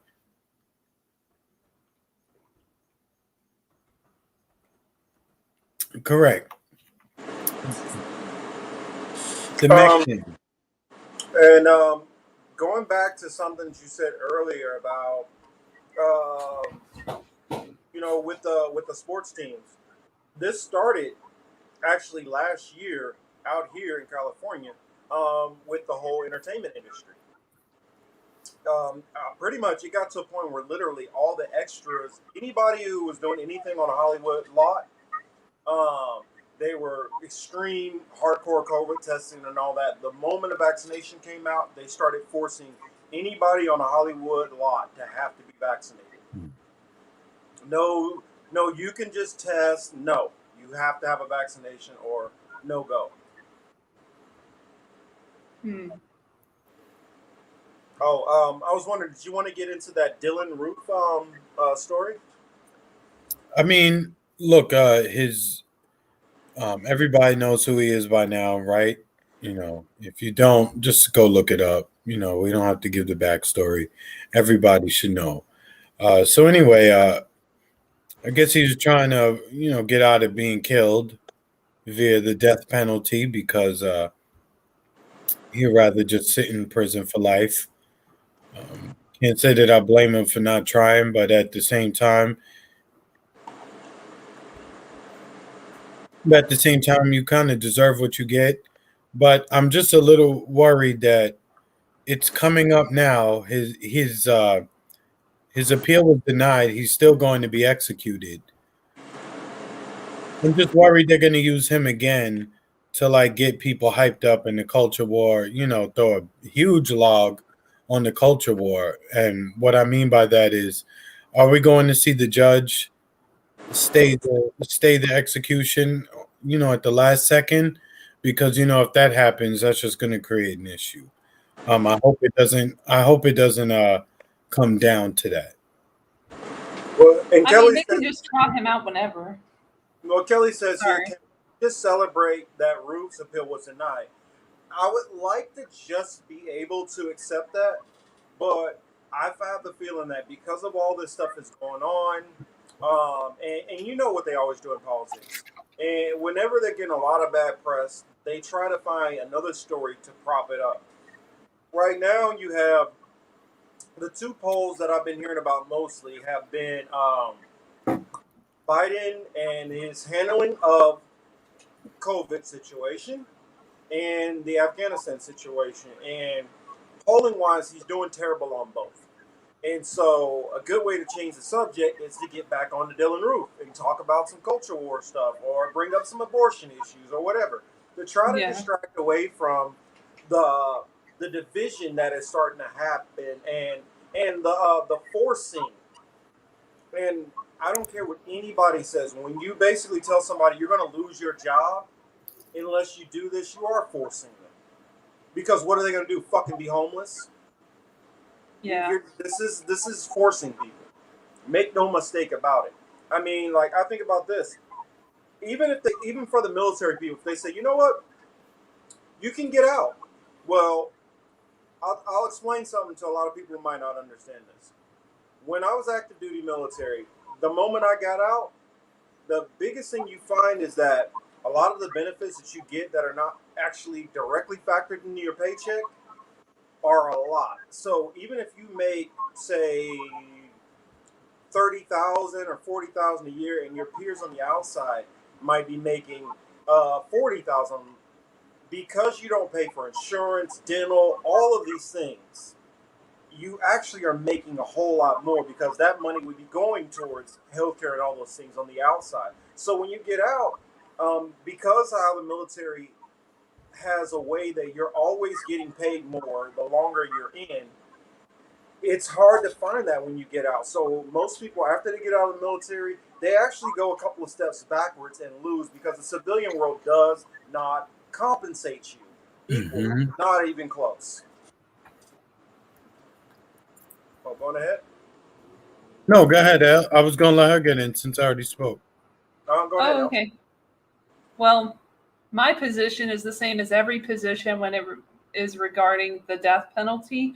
I'm very, very consistent on every one of my things that I don't agree with or do agree with. And this one is, I don't agree with the death penalty at all. I think it's way past its prime. And there's other ways to punish people that will hurt more over time, or possibly make them rethink the path that they've chosen or been made to choose for whatever reason. I'm not saying anything happened in that regard, but we don't know the entire situation. A lot of these situations where they have these big named killers, like mass killers, usually with shootings, there have been mental issues beforehand, and they have been like pointed out by the FBI or what have you, and they've had kind of like they've been on their radar for a while in a lot of these situations, or they've been on certain drugs that make you a little bit weirder than you would be because of their mental problems. Going back to Columbine, for example, with those dudes, I mean, there was a whole lot of, they could like do anything they could want to do to prevent what happened, and yet it ended up happening, and that happens a lot. So I'm just saying, in this specific situation, it was a fire starter with the race wars and everything, and got people talking and clickbait and everything for the news. And now it's just like, So I don't personally care if he lives or dies. I don't know him like that, but I don't agree with killing people. So you're against the death penalty then? In all 100%. cases? In all cases, I am against the death penalty more than anything. How about you, Marcus? How you feel about that? When it's a case like Dylan Roof, when you're dead to rights and you just slaughtered a bunch of people, fuck you. I don't care. Granted, I would like to be able to long term extend out some punishment, but I know how death row works in the United States. And it's not okay. Yes, you're in isolated confinement and just sitting by yourself a long time, but also how much money is being sustained to keeping a piece of shit alive? I mean, I don't care about. I mean, unless we could fucking like bring out some medieval torture and fucking kill them. That's my mindset. Now, if it's dodgy where we don't know, that's one thing. But like the Aurora, Colorado shooting, you're caught dead to right killing tons of people. I mean, if it was a situation where we still don't know and we don't know for a fact, or like that situation in Wisconsin, where that kid shoots the protester. Situations where it's a little, then I'm like, okay, not that one. But when we know you've walked in to commit a mass murder, especially on a black church, at this point, I'm like, no, fuck it. You need to die, and then I'll let God punish you later. Because later. For me, I don't know. When it comes to certain things like that, they should probably just turn him over to like the families, like But they. The problem. No, I would, like if it was in my case. The problem, Chris, is if you turn it over to the family, you've already heard them all praying over him and all that shit like that. The problem is, I'm gonna just lay this out and say it. Black people in this country have a fucking PTSD and this love, and we have to forgive because of I would say European Christianity that's been forced down their throat. I call it plantation Christianity. That's taught no matter how much you're fucked over, shit over, whatever. No matter how much you're fucked over, just turn the other cheek. And I know that's what the family would do. The family would probably let his ass out. Another 20 years, he'll fucking shoot a whole nother group of people. And then you'll get probably shot in the crossfire. I say don't turn it over to his family. You're going to turn it over to somebody? Turn him over to the mob of people who want a hand on him. And then let us handle him like their ancestors used to handle us. Take him out into the fucking swamps and just. So we should just have public executions again. Hey, have public hangings again. I honestly think bring back fucking stoning. I would love to be able to fucking pick up a rock and stone that motherfucker. In fact, I'm too much of a pacifist for that shit. Go get Randy Johnson. Let's go get Roger Clemens. I mean, let's go get some big leaguers that can really sling that motherfucker. I want this fucking dude to pay, to suffer. And I see my boy E is in the chat. Plantation Christianity, great terminology, and that's what it is. I call it what do I call it? Crackianity too, because these motherfuckers act like they're on crack. You know how just passive they are. And if you're gonna constantly keep laying down as a fucking rug for people to walk on you, they're gonna keep doing it. Sorry, but at this point, when I look at you as guilty of something, and it's no wiggle room, you're 100% guilty. Fuck you. I don't care if they rape you in the ass with razor blades. I don't give a fuck about it. Easy. Let's not say that, please. Just not for the channel, I'm sorry. That's how I get about racists who slaughters a bunch of my fucking people. No, you already know. Like, I won't say, but there are worse things that he could be experiencing than just sitting in a cell right now, right? Considering what he did and how he got away with it, it's he's not in general population. Let's put it that way. I'm pretty sure he's in a protected class, a protected unit. Yeah, Chris, I was a corrections guard. I know where he's sitting. Yeah, he's not. They literally have a death row like ward, and all these people like have their own fucking room, sit there and just read books all day, and then he has an hour to get out and have some exercise and PT. That's where he's at. He's nowhere, because if his ass was in Gym Pop, he'd already be dead. Correct. I'm going to put this up, Manuel, and for those who don't know, Socks and Sandals podcast, make sure to go and check him out. Please hit the subscribe and tap the bell. He says execution of Dylan Ruth is not wrong. It's called justice.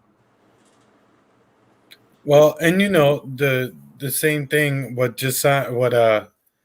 Sign said. Why no death penalty for the hundreds of war criminals? Oh yeah. Don't get me wrong. Fuck them too.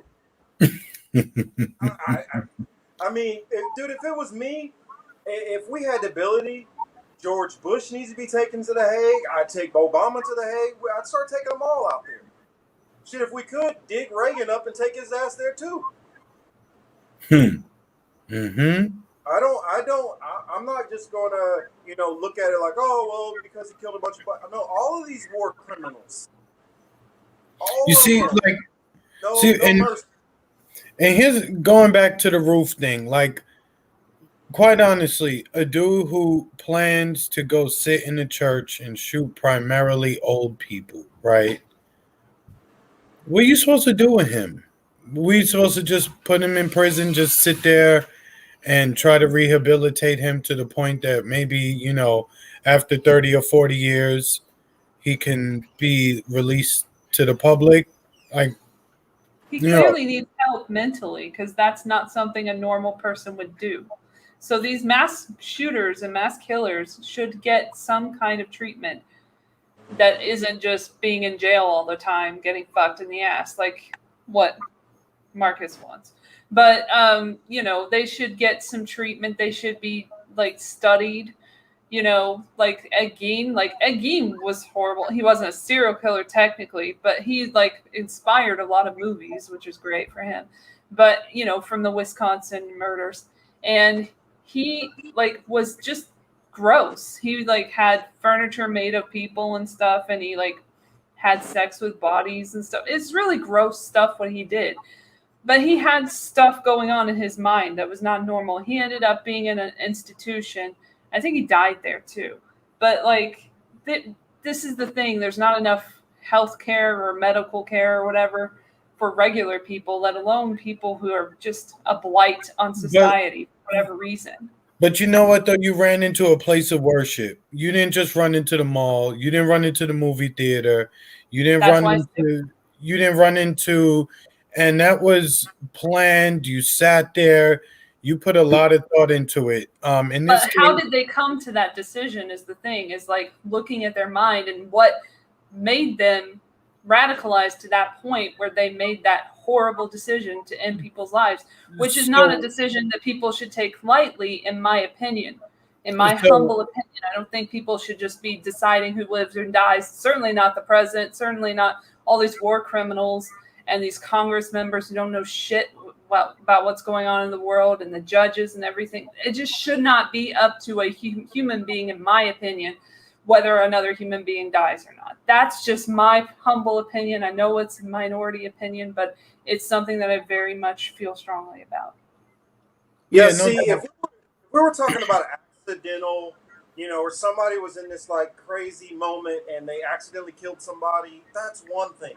But we're talking about somebody who literally walked into a place and shot up people. My biblical beliefs tell me that some people are just not from the start. They are fucked up. They're not right. And so there's not going to be any counseling that's going to rehabilitate that. Plus, what are you going to do? Put them back in society after he's already shot up a church full of people? I mean, do you think he's going to be safe walking around any damn way? Once you start murdering multiple people, you have forfeited any right to that. That's how I see it. I wanted to read a couple more of these comments here. Stoning would have an impact on Medicare for all. I don't know about that. But the reason why is you forfeited that. You look in most of these Middle Eastern countries in Asia, they don't have this shit going on. We have this in the United States. We have this in Europe, because everybody tries to figure, well, maybe we can fix them.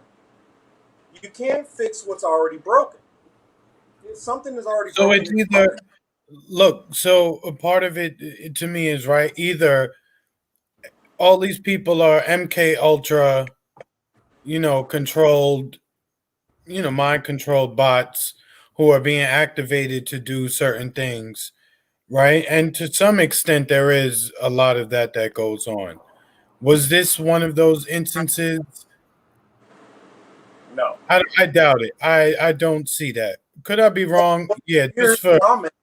But at the end of the day, you still went in there and pulled that trigger. You sat with them before it. To me, it just stinks like it's the worst kind of evil shit that we could see. Yeah, and it has, and it sucked. it was black folk, but that's not nothing new to black people, especially in this country. If they had been white, Hispanic, yellow, purple, I'd be saying, yo, that's really messed up. But, it's us. And it's like, you know what? So long, nothing happens.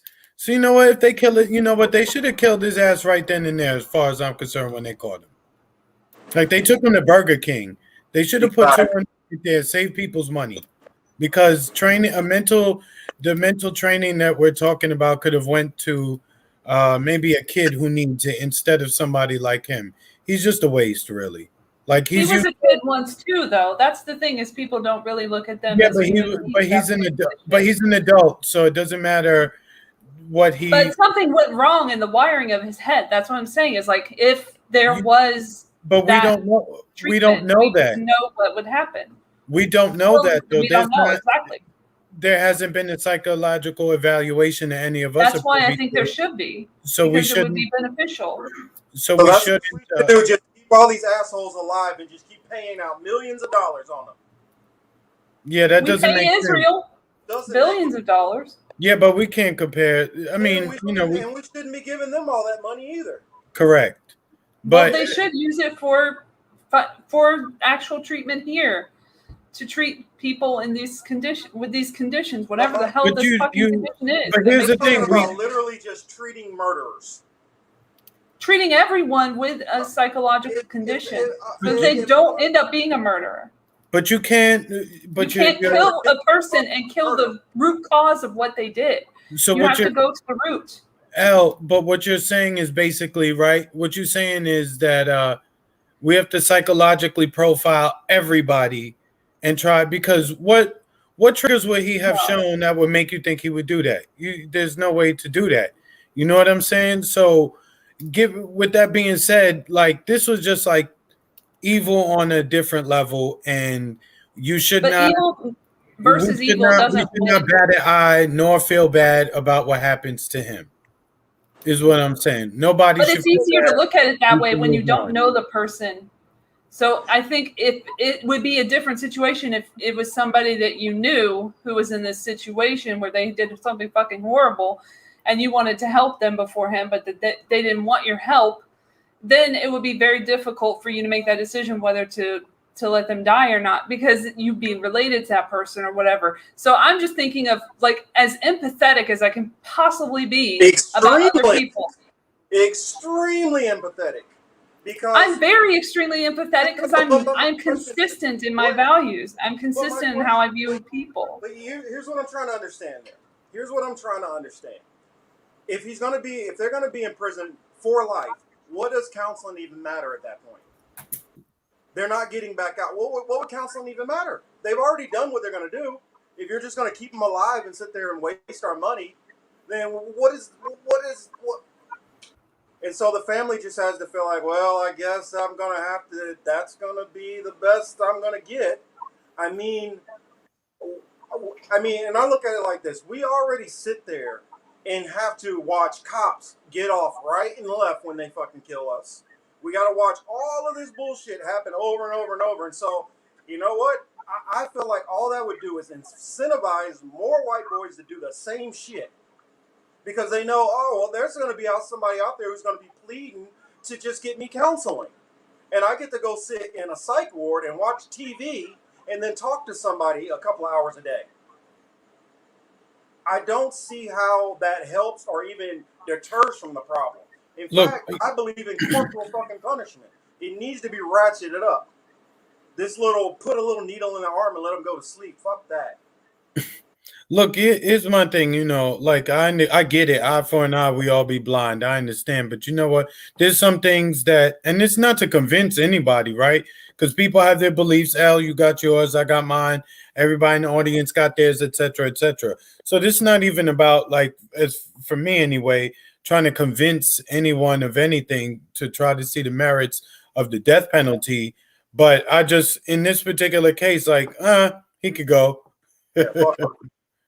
Yeah, so, we can move on. Obviously, it's a sensitive topic for people, but, it's like... Yeah, we can move on. Let's, what was that? We had Afghanistan to still talk about. But Yeah, I don't have any sympathy for it, especially when I look back through history and seen all the fucking carnage that I've watched people like him get away with. No, fuck them. No, I'm sorry, I don't have no more compassion for it because how I read it literally in the Bible, some people are just like this, and so what do we do for people like this? It says their spirit is it's not upright within them, and it's not going to be. So I don't get what counseling would do. Never mind. Let's go on ahead to Afghanistan. Chris, you going ahead? Yeah. So I don't really know what's going on, but I see we got a new team in the league, right? So we moving on to ISIS K. I don't know what happened to the first ISIS or ISIS J, L, M, anything else, but I see that's where we are. So didn't who put it out? I can't remember what publication put it out, but didn't they say something that Afghanistan is one of the most surveilled countries in the world? So with that being said, we have this infrastructure there. We're able to listen to these people through their communications. We track them, etc., etc. With that being said, how was it they're able to plan an attack at the Kabul airport as you're actively evacuating service members and citizens and would-be refugees? Like, come on, that doesn't even make sense. Yeah, it just sounds shady as hell to me. Mm-hmm. Shady as hell. And then the thing is, they said they bombed, and then what was it, this morning or was it yesterday morning, where they carried out drone strikes, and they said they hit an ISIS K planner in a drone strike. I said, you ain't getting nobody carrying a gun, you just got the planner. So again, the propaganda behind it is just so bad. I don't know who's believing it, but clearly a lot of people are. Blue MAGA is just thirsty. If we go by any traditional definition of like the left, liberals, conservative, Republicans, Democrats, what have you, Republicans and conservatives tend to call CNN and MSNBC the left, or progressive. When Trump bombed Syria and dropped the Moab, they was hyping Trump up on those two networks. Oh, he's the president now. Oh, he showed great moxie. You know how they be talking with that bullshit. They was loving him temporarily. Biden pulls out of Afghanistan. All these channels are now attacking him. He's soft. And it just goes to show that there's no real left in this country. Like that's not a leftist position. So for the Republicans to be calling those channels, or conservatives even to be calling them channels like left or progressive, it's all bullshit. I mean, everybody here in the comment section, they're aware of that.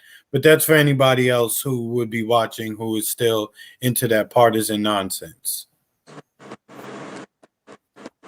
Oh, sorry, I was typing something real quick. You can keep going. Oh yeah, I mean, you just got me floating here. Whenever y'all ready, jump in. Oh, you can jump in. I'm just waiting for the mid-eye. Okay, but anyway, and then no one asks any questions, right? Regarding the drone strike. When did you get the information? Blah, blah, blah. You don't hear any of that on the media reports. It's the same thing. It's wild. I saw a report by Gray Zone that said the Taliban accidentally released ISIS members in prison. They now regret being careless. Yeah, Thomas, I didn't see that report yet. I'd have to go and look at that. But it just seemed like, we know ISIS are basically a group of mercenaries, fighters from all over the place. Oh. Oh, sorry. I saw something and I just felt like I needed to put that out there in the comments section. I don't know if you saw that. But yeah, I put Variant. Did she tell you how she started shitting on all of us? That she was glad our stream got dropped and channel striked because she was pissed off at something somebody else said on my fucking channel. That she comes at me like she's lost her damn mind. She's lucky I don't kick her out of this damn stream. Oh, Sorry about that. Go ahead, Chris. No, I did. There, yo, woo, damn, that's kind of. You gonna really wish strikes on somebody's channel, and then have the nerve to hop in the stream like everything's cool? Not for DP, we execute. Oh, not for that. Acting like I'm supposed to be a damn mind reader on what my guests are going to say before they say it. That's nuts. But yeah, man. Don't let that get you off track, man. Don't let it get you off track. I see like things is going down in the comment section. I'm trying not to look to get sucked in, but I see your face, man. Come on, stick. Well, it bothers me when I just try to bring on different guests, hear different points of view. One comment a person says, somebody takes the biggest offense to it ever. And then they attack not only me, they attack Chris, they attack Emmanuel, they attack Elle also, who had nothing to do with it. And then start bad-mouthing and disparaging my channel. You've been sitting here watching my channel for almost 2 years, and then you come and just start really shitting all over me. So I'm sorry if that bothers me, if somebody just hops in here and then acts like everything's all cool, when they completely went at me and attacked me for nothing. You have a problem with something the guest says, that's something the guest said. I didn't say it. I mean, people should be able to deal with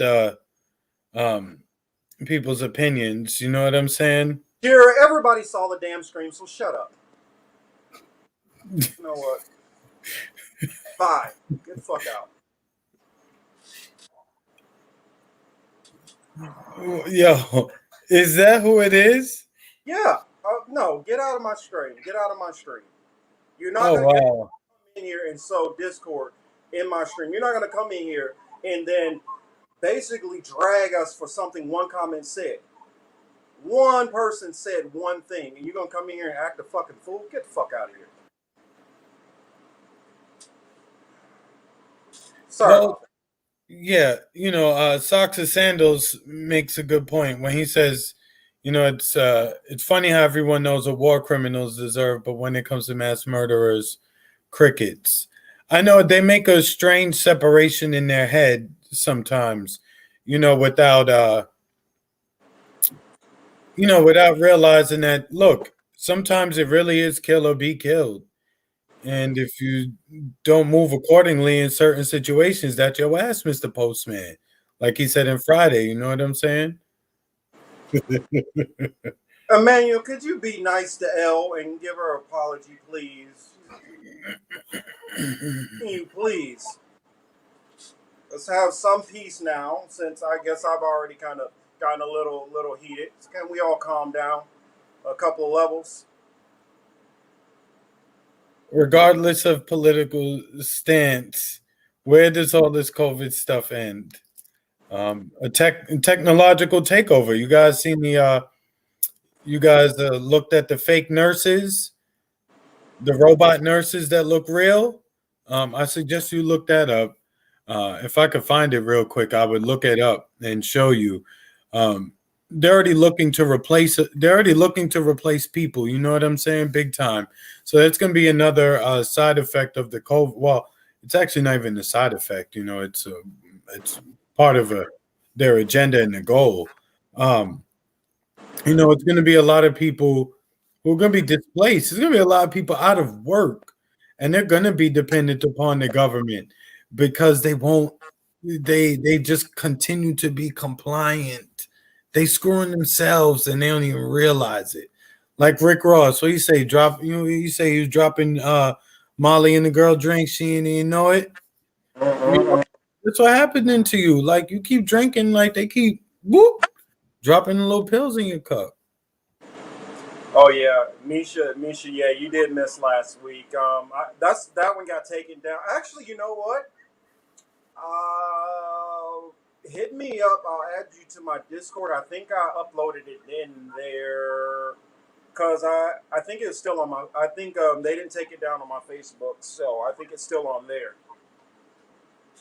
But yeah, the stream should be still there. I think. Yeah. So, damn, I can't remember what the hell we on. AI nurses coming to a city near you. What it? Yeah, Thomas. You can imagine what the nurses. You can imagine what the nurses look like, right, Thomas? Everybody look. They're gonna increase the COVID numbers because everybody gonna be like, "Oh, yeah, I need to go to that hospital over there on 10th. I got COVID." Because you know those nurses gonna look crazy, all like Jessica Rabbit and all the rest of them, like the cartoon chicks. Oh, what does that say? Oh, I see a comment there. That's the point. Everyone deserves and receives death. Will you be the one to decide it? Now we're being a little facetious. I mean, literally, we're talking about war criminals, and we're talking about people who go in and do mass shootings. I'm not saying everybody. Don't be silly. But Thomas, you know they're gonna do it real sexual, like so. You know, once they catch the man with it, you know it's a wrap. You know they're gonna be going. Look, men's visits to the doctor is gonna increase like 55,000,000%. I wish this was true. Working class people don't want it. Have threatened to strike. They can't replace everyone. Truck drivers and cops. Yes, they can replace. They're already working on replacing truck drivers. Well, like 3 years ago about the first cross country trip from Jacksonville, Florida, all the way to San Diego. It was completely computerized, so they are already working on that. Cops, yeah, they'll figure something out eventually. I mean, you guys seen RoboCop Ed 209? they got ideas in mind. Well, I was gonna say, you know what, that idea that that Ash put up just now, that would work now. What they're planning for in the future, though, they're planning to make sure that if you want to go on strike, it doesn't matter. We've already have the processes, the hardware in place to ensure that we don't need you. They have AI police dogs in NYC right now. Correct. I saw that video too. I remember that. They showed that a couple months ago. They got these robots doing backflips and shit now. Like, you know, everybody just thinks like some of this tech shit is cool. Some of this shit gonna be used against you. Well, not some, a lot of it. Says a life in gym pop from that young of age in a state where the number in prisons don't resemble the percentage of the population demographic. You think 3 million plus more. Yeah, we're talking about. I mean, because I worked in the prison system, we're literally talking about probably spending 65 million on one person. Does this dude need to be 65 million spent on them? I cannot justify spending that kind of money on that person. I'm sorry. I don't care what nobody feels about it. That and also in a country of 330 million, that's not even financially tangible to keep keeping all these fucking people alive. Unless you're just gonna start letting everybody go for other shit. It's just not tangible. I get it. It's a utopia, happy thought. That's not real. That's not reality. Now, I'm not saying we should be like Texas and you have mentally disabled people, which they're frying right and left. I'm not saying that. But when we got somebody who literally walked in and shot people indiscriminately, didn't give a shit about them, literally sat with them for weeks and weeks and weeks. I don't care about their motive. I don't care if they were molested as a kid. I don't care. Because you know what? If it was me doing it, they wouldn't have gave a fuck. I would have already had a needle in my arm and been dead. So I'm not going to play this. Well, no. Can't do that. Look, you know, like I said, I already said my piece on it. You know, personally, he should have just been put. He should have been taken out on site, at the site, and we shouldn't be talking about this. You know what I'm saying? Really, if we're gonna have cops and they're gonna have weapons and they're going to do something, when they pulled up on that scene, they should have brandished their weapons and used their weapons and put that man down. Hmm. The fact that he's coming out also with loaded weapons still. And granted, I love you too, L. But on this one, we just are on a different. I don't have the compassion watching my people murdered. I don't have that compassion when you start murdering my fucking people. You can't bring their lives back. You're not going to. You're not going to fix that. So I mean, Wiffle says here, you can choose to change the things about yourself that you dislike. I, for one, like you already. They like you, Elsa. Good. I mean, it's just, hey, on this one, I just vigorously disagree. I don't have anger towards Elle. I just don't agree at all. And we don't have to agree on everything. So don't think because you guys see us disagreeing on this that after we get off, Elle's going to be like, fuck this show. I'm tired of you guys. Don't think it's all that. Okay, so it's just we're all passionate on issues. I guarantee you, if I was somebody pushing the vaccine, you would see Elle and Chris jumping all over my head. So that's just how we are. We're all kind of three alpha personalities, and sometimes we're gonna butt some heads, but it's all love here. Yeah, that's it. It's all good. Like my worry though, if we're on this topic, my worry is that the judge, like I said before, my worry is that the judge is going to stay his execution at the last second, and then we're going to go into culture war shit again. Well, yeah, and what that's going to do is that's literally going to make damn near every black person ratchet up their anger a little bit more. It's going to be like, here it goes, the system again taking care of another punk ass white boy. Now, at the same time, you can't let yourself be emotionally manipulated to the point where you do shit that has negative consequences for yourself.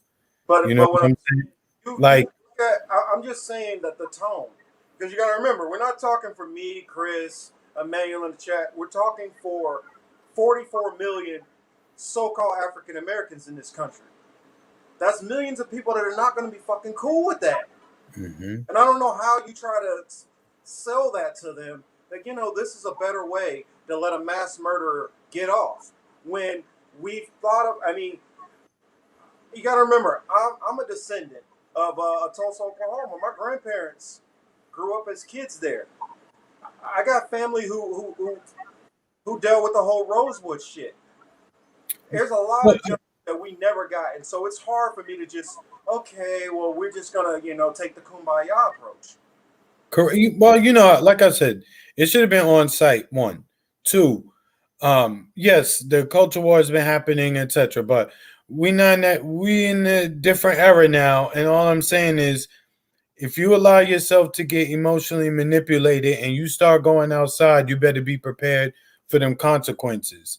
That's all I'm saying. If you're gonna go out there without a plan and just wild out in the event that the governor stays the execution, yo. And Chris, you know them. You know nobody's gonna do nothing. If somebody was gonna do something, Zimmerman would already be gone. Facts. They just gonna make a lot of noise and talk from behind the keyboard. Well, what you'll have is you'll probably have more incidents of just random white-black violence. Maybe not to murder, but you're gonna have just random white people getting beat up and shit like that. I guarantee you that's gonna happen. That's happening. And that's what I'm. People want to have thousands of incidents like that for this guy. Remember, all the world's a theater, right? And they enrage certain people at certain times, right? So you gotta remember, like, the shit is cyclical as well. It goes around, right? So they'll go after the LGBTQ community, right? So you just had that happen with the baby, right? You see how the baby got canceled from everywhere for making his comments at Rolling Loud, right? They was all on him. They bought Boosie on the Breakfast Club, so the LGBTQ community. Yeah, and I gotta address this. Signs, hell no. Hell motherfucking no. The invention of God really started the culture wars. No, it didn't. What started the culture wars is when Rome took the Bible to Europe. It wasn't theirs. God was created far before them. They're the ones who started making everything a racial issue. Them and the Greeks. So don't put this on the Bible. Put this on Europeans starting this shit. Yeah, but like for instance, like I said, they just finished making LGBTQ like the latest one. So it's going around the circle. Like I said, they get every group. So black folks, you better be prepared. Maybe it's your turn now to have your emotional button pushed. Just watch for it. Think before you act. That's all. Don't go getting yourself in trouble because they pushed you to do it. If you're gonna do it on your own time, is what I'm saying. Don't wait for them to do something and then you react. Stop reacting all the time. Let's see. And Son said that's a good argument, but I would say organized religion, because natives were over here worshiping God also. They weren't going and starting shit with other people. I mean, all you got to look at who are the people who decided we're going to go halfway around the world and start fucking with other people. Only one group of people did that. Most other battles and wars and all that shit happened between your neighbor next to you. Only one group of people decided we're going to go halfway around the world and fuck with other people. And we're going to ambush and steal their shit. One group of people. And they erased. They genocided a lot of my people, Thomas's people, and Misha's people. Genocided us. So don't put that off on God. Put that off on who the proper people who were doing it. Yeah, that's pretty foul when you think about it. You know what I'm saying? They just shit crazy, man. But we're living in this era now, so shit is different. We're at the end of something and to start of something new. Yes, we are. All of these to all of these.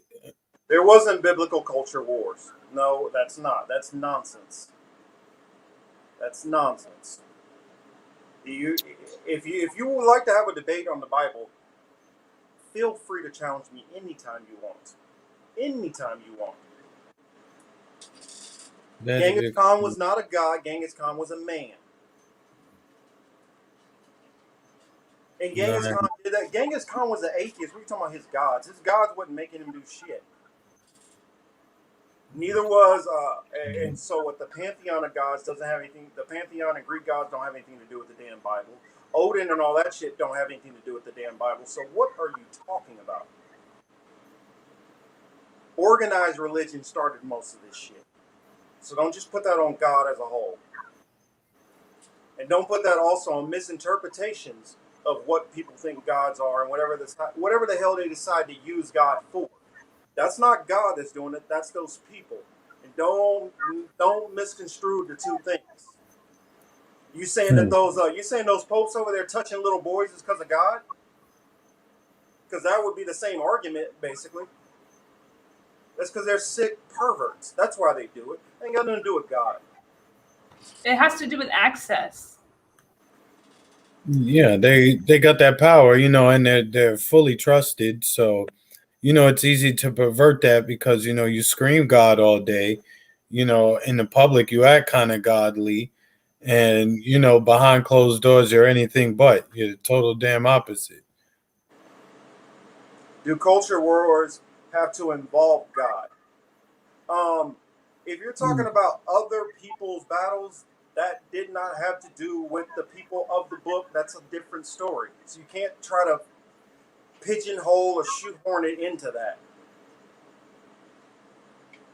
And also, literally, what does it say in the Bible? What does God tell you? Thou shalt not kill. So that kills that argument right there. So whoever's out there killing, they're doing that on their own. Please, stop with the whole trying to attack God in this. All right, Marcus, what else you got, man? What else you got, L? That is all I had on my plate. You got anything else? Just thank you for the people in the chat who are very welcome and sweet and, can take different opinions, and I totally understand. how it could be a heightened situation emotionally. I totally understand that, but I just don't operate emotionally anymore because I've seen past the curtain, behind the curtain, too much. I've done too much research that at this point I'm almost desensitized to every fucking thing. So I do apologize if I came off a little callous. I didn't mean to, and I understand the point of view. I just wholly disagree with the death penalty in every case. I'm just very consistent in that view. And Afghanistan and what's happening there, and ISIS-K and that whole bullshit situation, and this dude talking to the sleepy president. Like, it just gets to be like a lot of bullshit every day. And then you put in all these mass murders that you've heard of the last, I don't know how many years. It's been so many years that we've had these random mass murderers every once in a while who attack a certain group. Like Chris was saying, like they attack certain groups with these big profile, high profile murders. There was the nightclub in Miami, like that time, like all these different people who usually end up being dudes, let's be honest. And they end up having this worldwide debate about what to do with them and stuff. So it has become such a hot button issue, and the culture wars, or whatever you want to say, and getting people riled up. And I guess we just did the job of the government tonight, having a back and forth and being so vocal in our arguments and loud.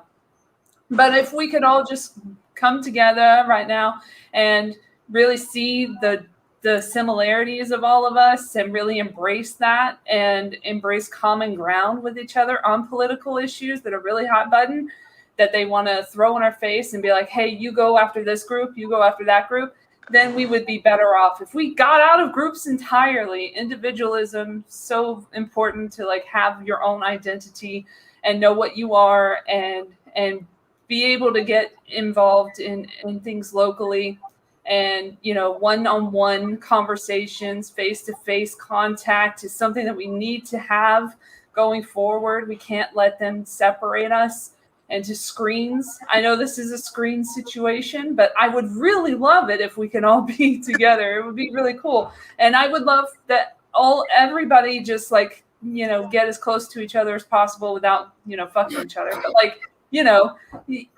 just seeing people's point of view and seeing a different point of view every once in a while and being like, oh, okay, I'm not angry about this. I'm going to think about this rationally. I'm going to think about what my arguments against that would be in a factual and logical way. So I think that helps us move forward as a society, whatever that means. And, be prepared for whatever happens next, because it's going to get crazy in September. Let's be honest. I think we all know that there's something coming up in September, for the 20th anniversary of the thing that was totally not orchestrated by the government, which was 9/11, which is another thing that certain people can talk about and certain people can't. I understand that. But certain people can talk about it, but they can't talk about other things, and it's interesting. It's interesting that they can look at one thing one way and one thing another way. But that's just human nature, I guess. Humans are going to be flawed. You know what, too? And, because obviously this is an issue that Emmanuel, that Blue Maverick, has been following. The eviction moratorium, that's pretty much done now. That's another issue that's going to cause a lot of it's one of those things that you may not think about because you don't know anybody and you're okay, you're not being evicted. It affects all of us. Well, yeah, it really does in one way or another. It affects all of us, not so much on your heartstrings. Oh my God, I feel bad. Some people might feel that, but the cost of housing is already high. All of this is just going to alter the prices even more. There's going to be a lot of changes to leases and contracts going forward behind this stuff. So we got to pay attention to all of like the post-COVID eviction laws around the country, because God forbid something like this happens again. There's going to be a lot of people who lost out on money. They're going to try to make sure that this doesn't happen to them again. So that'll be something to watch for going forward. Maybe that's why they want everybody in boxes in the cities. And they're buying up everything across the Midwest and everything. I guess I'll end on. Oh, I have not figured out the time exactly yet, but tomorrow on this channel, provided that we don't have anything yanked down and we don't get a strike, I will have Ali and Sebs, known as Red Sea Socialists, also on tomorrow. Talk about a couple of very, very interesting topics. They've written a couple of amazing articles, and they've kind of been working as a tandem together. So I have them on. We're going to talk about some issues uh, with the, I guess, Great Reset, and going into stuff with the Great Reset and what was it? Safe Cities. Goodness, I can't remember the name of the article right now. Ali's article, but it was a damn good article. And then Seb's, we're going to talk about some Ethiopian politics, stuff going on in Eritrea and all that. So definitely tune in. It should be a very, very good show.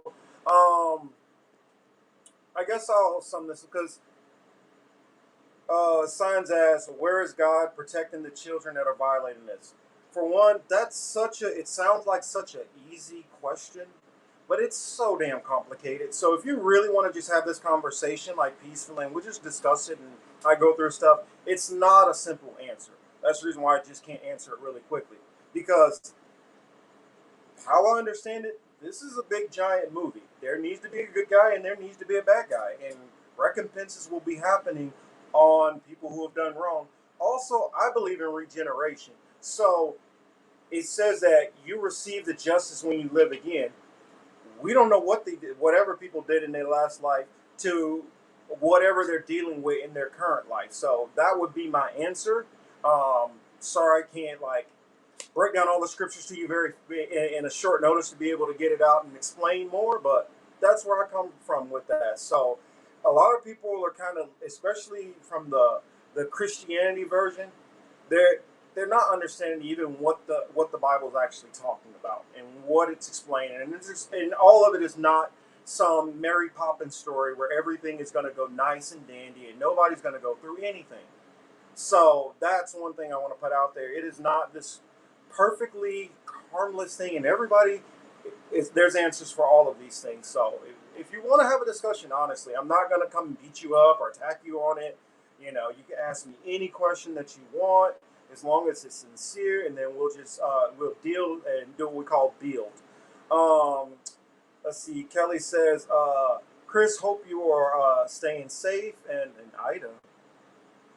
I don't know which I'm reading or which Chris that is, who's in Ida, wherever that is. I hope it's not meant to hit Miami. She probably meant in Florida. That not Ida. She probably meant. Oh, okay. Yeah. But yeah, it looks like I don't know what Ida means. Yeah, it really climate change. It looked like it's going to the Gulf, so I mean, if it does, I'll be all right. But right here, this is why we will never. Oh, okay. Oh, Florida. Okay, gotcha. Yeah, Red Sea brings up issues affecting Africa that the MSN ignores. Exactly. And I've been wanting to talk about Ethiopia and a lot of that stuff going on. But speaking of which, somebody who's gonna, somebody who's very, very in depth in those politics and let them speak on those issues in detail. So yes, I will definitely please check that out. Go on ahead, Chris. No, I was saying, speaking of Africa, I saw them in Nigeria, I believe, saying that they will have no more access to banking systems and services if you don't have your vaccination. So that's something to look forward to. You're not going to be allowed in places and you have no access to banking institutions or to be able to use the money. So I swear, when I figure out Odyssey, we are going to get deep into this topic because as a weapons expert, I didn't think much about it at the time. I took it for face value. And then when I had people actually show me details of the actual thing and I actually read the report, let's just say a lot of things didn't sit right with what I was reading. Oh, it was a Bush, I the mean, brother. and that goes in. I mean, let me before I get myself into too much trouble. Going deeper back in history, that goes to another major event. And I'll just say, not only did I have experience with weapons and explosives, I also have experience with gases. So I'll let you guys figure out what that means. Where was Dick Cheney in the hours before the first? I don't know. Wasn't he in the basement of the White House I think he supposedly? was already like in the bunker He was area. in the White House. He was in the White House, and they just took him to the bunker. Where If I what was remember. it? Next week, yes, we should be back to Hopefully. the Matrix. If it was only a 1 week strike, I mean, hopefully it was only 1 week. We'll see. I got to double check to see how many strikes I have on that channel and this channel because I know in the past I definitely gotten a strike on this one. So now I have a strike on that one. I might need to start a fourth channel just in case, an emergency channel, which I might start tomorrow. If you guys have any names I can come up with for it, let me know. Just trying to get prepared just in case they decide to yank either of these channels down. So I know at some point in the future they're gonna eventually ban us from YouTube. I already know that. So just prepare for whatever moves we make from there, whether it's going to Odyssey, whether it's BitChute, whether it's DLive, whatever. I have an Odyssey. Just trying to figure the shit out. We are in discussions trying to. We got some people putting in some good words for us over at Rockfin. So fingers crossed, prayers to the air. Hopefully, hopefully we hear something back from them. But I'm really not holding my breath. But it'll be sweet if we do hear something from them. Yes, we do have a Discord. We do have a Discord. And in the Discord, I have it set up with. I have one for the political matrix. I have one for what I've been thinking, and I have another one for Hebrew apologetics. And in there, I'll be uploading every video. Make sure to hop on that Discord. If you don't, I guess I can put the Discord after this video uploads. I will put the Discord in the chat. Please come back and check it out. It will be in there. It only stays for like I think 7 days. So I'll put it in there because I know everybody doesn't have a Facebook or Twitter on here. So I will put it in there. Variant, yes, Variant is already on there. Been mixing it up with people, having some fun. I have music in there. We have a music section in there, so all of us adding, some of our favorite jams, music that we listen to. You can upload pictures, all kind of stuff. So I'm going to be trying to do all that, so you guys have a little bit more access to who we are outside of just talking about some of these issues. And then for those who are interested more in Hebrew apologetic stuff, I also throw in a lot of what we call truth music on there. So check out some of that. It might be kind of interesting. What do you got there? 2.3 trillion that went missing and was discussed by Don Rumsfeld on 9/10. Yeah, that's what I'm saying. We gotta. When I figure out something, we're definitely gonna talk about this because there's so much we can unload and go into. El, did you want to add something on that?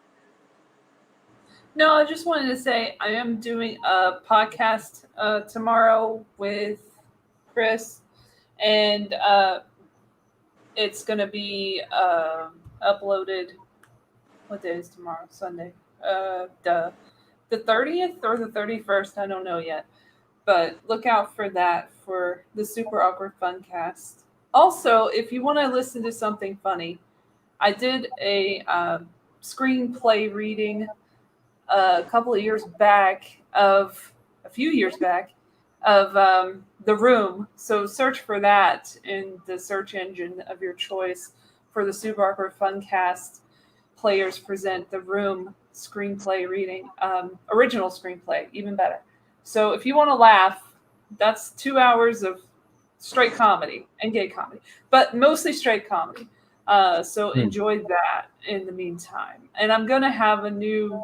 I hope I have a guest for it. I don't fucking know, but I used to have like the plays at the end of the year. So we'll see what happens at the end of this year. I do have one that's My Dinner with Andre, which is very prescient. So you want to check that out. Actually, you know what? Hold for a while. Keep talking, El. I'm going to try to see if I can put the Discord link in there right now. Yeah, go ahead. Go on. We got you. Oh, yeah, give me a second.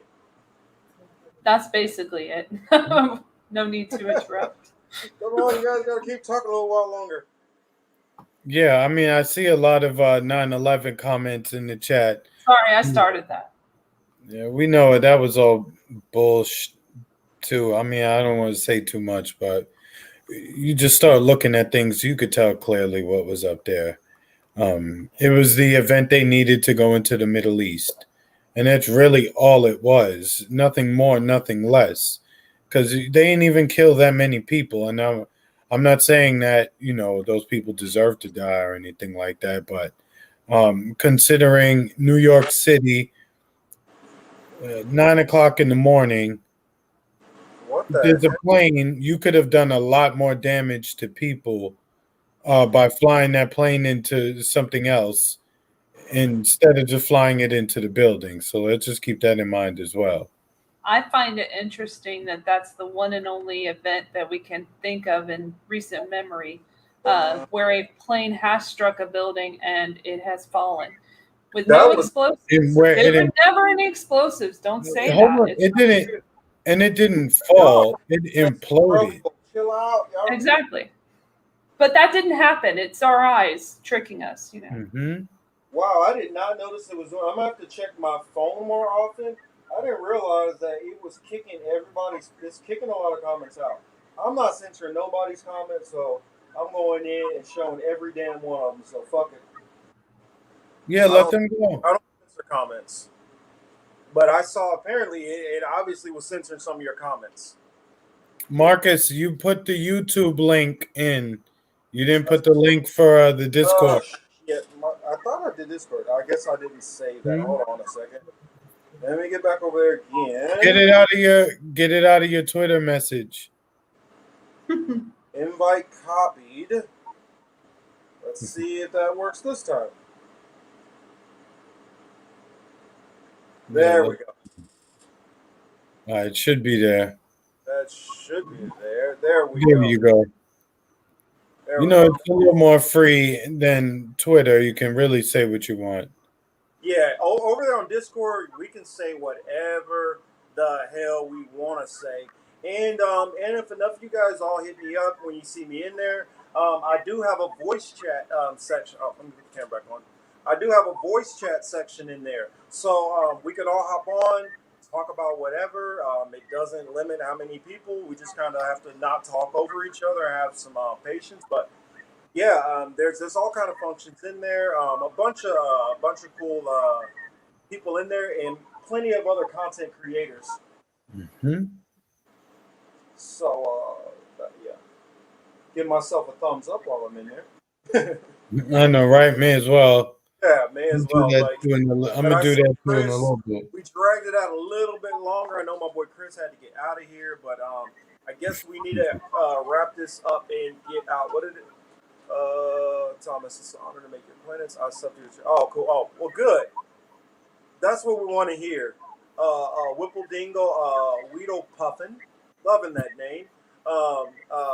Signed on to Thomas, and for those out there that don't know, please check out Thomas's channel. He does great content. One of these times, I need to get Thomas actually on here, and I want to talk about some of the stuff that he talks about on this show, because it doesn't get talked about as much. I know a lot of people see this darker skin, but don't realize there's a lot of mixture going on within the skin. And so that's the reason why I get more passionate on some of these issues. Sometimes it's not just about black issues. You got to remember, my ancestors, this was their land. They were genocided off of also. Marcus, the Trail of Tears also. So Marcus, I've got the munchies. I got the munchies like a motherfucker, and I was already thinking about food. And when Kelly just said a midnight omelet, home fries, I'm about to go cut up some onions, crack I'm some eggs. tell my damn self, yeah. I haven't really ate much all day because I observed the Sabbath Damn, today. Kelly. And so I couldn't cook anything all day. I didn't prepare any food the day before. We ended up going to a movie, so it got too late. And so all I've been able to do is like snack on like tuna sandwiches and shit and like a cup of noodles. And I'm fucking starving now. I can't wait to go to a drive-through. See, I'm a fat ass. It's 2:36, and I'm about to go in the kitchen and go cook some shit. Thomas, can you put your can you link your channel in the comment section? So, I mean, see, look, sausage bacon. I could do it if I can find it fast enough. Yes, E is good. Signs. He's straight. Yeah, he just had some stuff he needed to deal with, and I was like, go on ahead and take your time, brother. Mm-hmm. Let's see. There we go. Let's see if there we go. Hold on. I found him. Now, how do I do this? Signs is on. How about I just put one of his videos in the chat, and then you guys can find it that way. We'll put some everything in there. I'll just put one of his videos in the link, and then you guys will be able to find his channel that way. Peppers, onions. It has to have a lot of onion. Look, it has to have a lot of onions on it. A Kaiser roll, that shit is really good with it. Super good. See, Varian know the deal though, but she knows. Home fries, tomato. Oh man, wiffle. Yeah, that's what we're talking about. I can't do bacon though, but we can do turkey sausage. Yeah, it has to be kosher. I can't eat it. I guess if you post a link, I guess put a space in between your periods. Yeah, that's what it's. Well, it's showing it that they can click on it. How I see it. No, not you. I was talking about Thomas.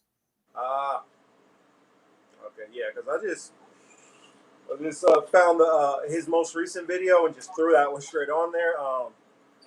Not a fry frame or reason to dislike. Yeah. I put one video in there. Hopefully they can find it.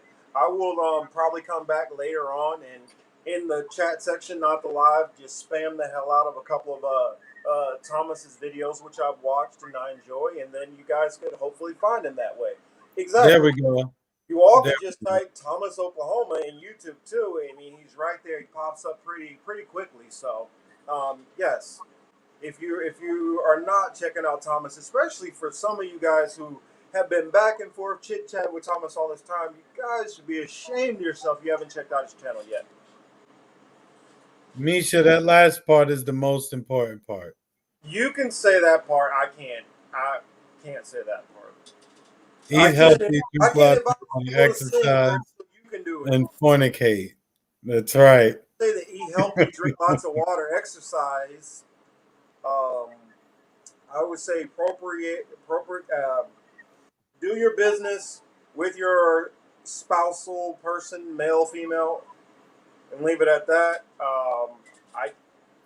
Elle said no fornication here. Elle, you better get it. You better get on that. I mean, Elle, I look at it like this. I'm commanded not to. So, what does that mean, Elle? How? I've just never heard of that. It almost sounds, I don't know. Not gonna judge. I'm like, how? I mean, you don't I don't get it. Because I'm not gonna lie. If it was up to me, I would be like a horn dog and have probably 1,000 wives. So, I mean, I can't even fathom non-sexual. She said, "Boo." I've never wanted to have sex in my life. Not even with especially with myself. That's for sure. My mother was very confused when I came out as non-sexual as a child, as 16 or something.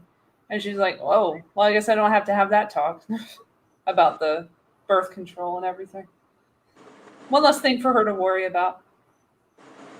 Wow, at 16 you already made that decision? Shoot. Man, at 16, It was made for me, dude. I mean, It's not something you can really control. I'm not gonna lie, man. At 16, if I walk past a Jet magazine or a Cosmopolitan too slow, I have problems. Couldn't stand up in the classroom. Well, I guess it's different for dudes. Dudes have that problem. Women don't really have that problem. Oh my But God. they do have sex drives, which I don't. So good luck with all that. I totally support sex. I just it's a spectator sport for me. See, for me, I put it like No, you're supposed to. Well, I don't mind the third leg jokes. I don't mind. I'm not religious about it. It's not a religious thing. It's just like, it's just not a thing I do. It's just not weird. Kelly I hit don't you drink with one either. of those. Kelly hit you with one of those sorry, not sorry jokes. Well, Don't be sorry about jokes. Jokes are jokes. My faith, sex is marriage. So you have sex with her, you got to keep her. Now, that doesn't mean, granted, I only have one, or as we call rib. I have one rib. I'm not out there chasing a whole bunch of women because I know my woman would not be happy with that. And that would cause some problems. But, hey, in the kingdom it says we'll have hundreds of mothers, hundreds of fathers, hundreds of wives. I'll leave it at that.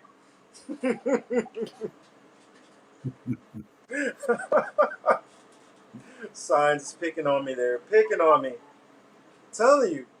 What we call it, Gym Short Energy? Was it, what do you call it? Gray sweatpant energy, Chris? Oh, yeah. More or less, yeah. It was great sweat season coming up. Mm-hmm. Let's see. Jokes are fine. Sex is fine. It's just I have a thing like beer. Hey, to each his own. Mm-hmm. All right, guys. Well, thanks for tuning in. There we go. That's what I'm talking about, E. That's what I'm talking about, my man. Be fruitful and multiply. We all die, we multiply. Yes. All right. On that note, yeah, we got to get on out of here. It is super late for my boy over there. He's hung in like a champ. Please catch us on the next one. You guys have any topics that you feel like, yo, y'all should have covered this. Y'all didn't go into that. DM us, hit us up. And E, anytime, going ahead, you still got the invitation to come on through. You still love friend of the family. We all love each other. We all gonna still fight and still hug and make up at the end. So it's all good, all peace, love, and hair grease. So that said, this has been the Political Matrix via What I've Been Thinking with Marcus Cage. And make sure to catch us tomorrow with my special interview with Red Sea Socialists and Ali Alexandra. And I got some shit cooking up on my Hebrew apologetics. Oh, yeah, make sure to check out my last couple of videos. Jewish involvement in slavery and white blessing, European involvement in slavery. And the next one coming up, just so I don't leave anybody out, Silk Road is coming up, and what is the other one? Silk Road and Sub-Saharan. And then after that, then we're going to get cooking on some real shit. So that said, thank you all for joining us. Thank you for spending your Saturday nights with us. I know you don't have to. But you spend it with us. We appreciate it, everybody. Thank you, everybody. And thank you for the new people jumping in. I don't know how you found us, but I'm glad you did. And make sure to spread the word. Let more people know about us. All right, guys. Have a good one. All right, you guys have a good one. Signing off. Love you. Bye. Be safe out there. And if it's not too late where you are,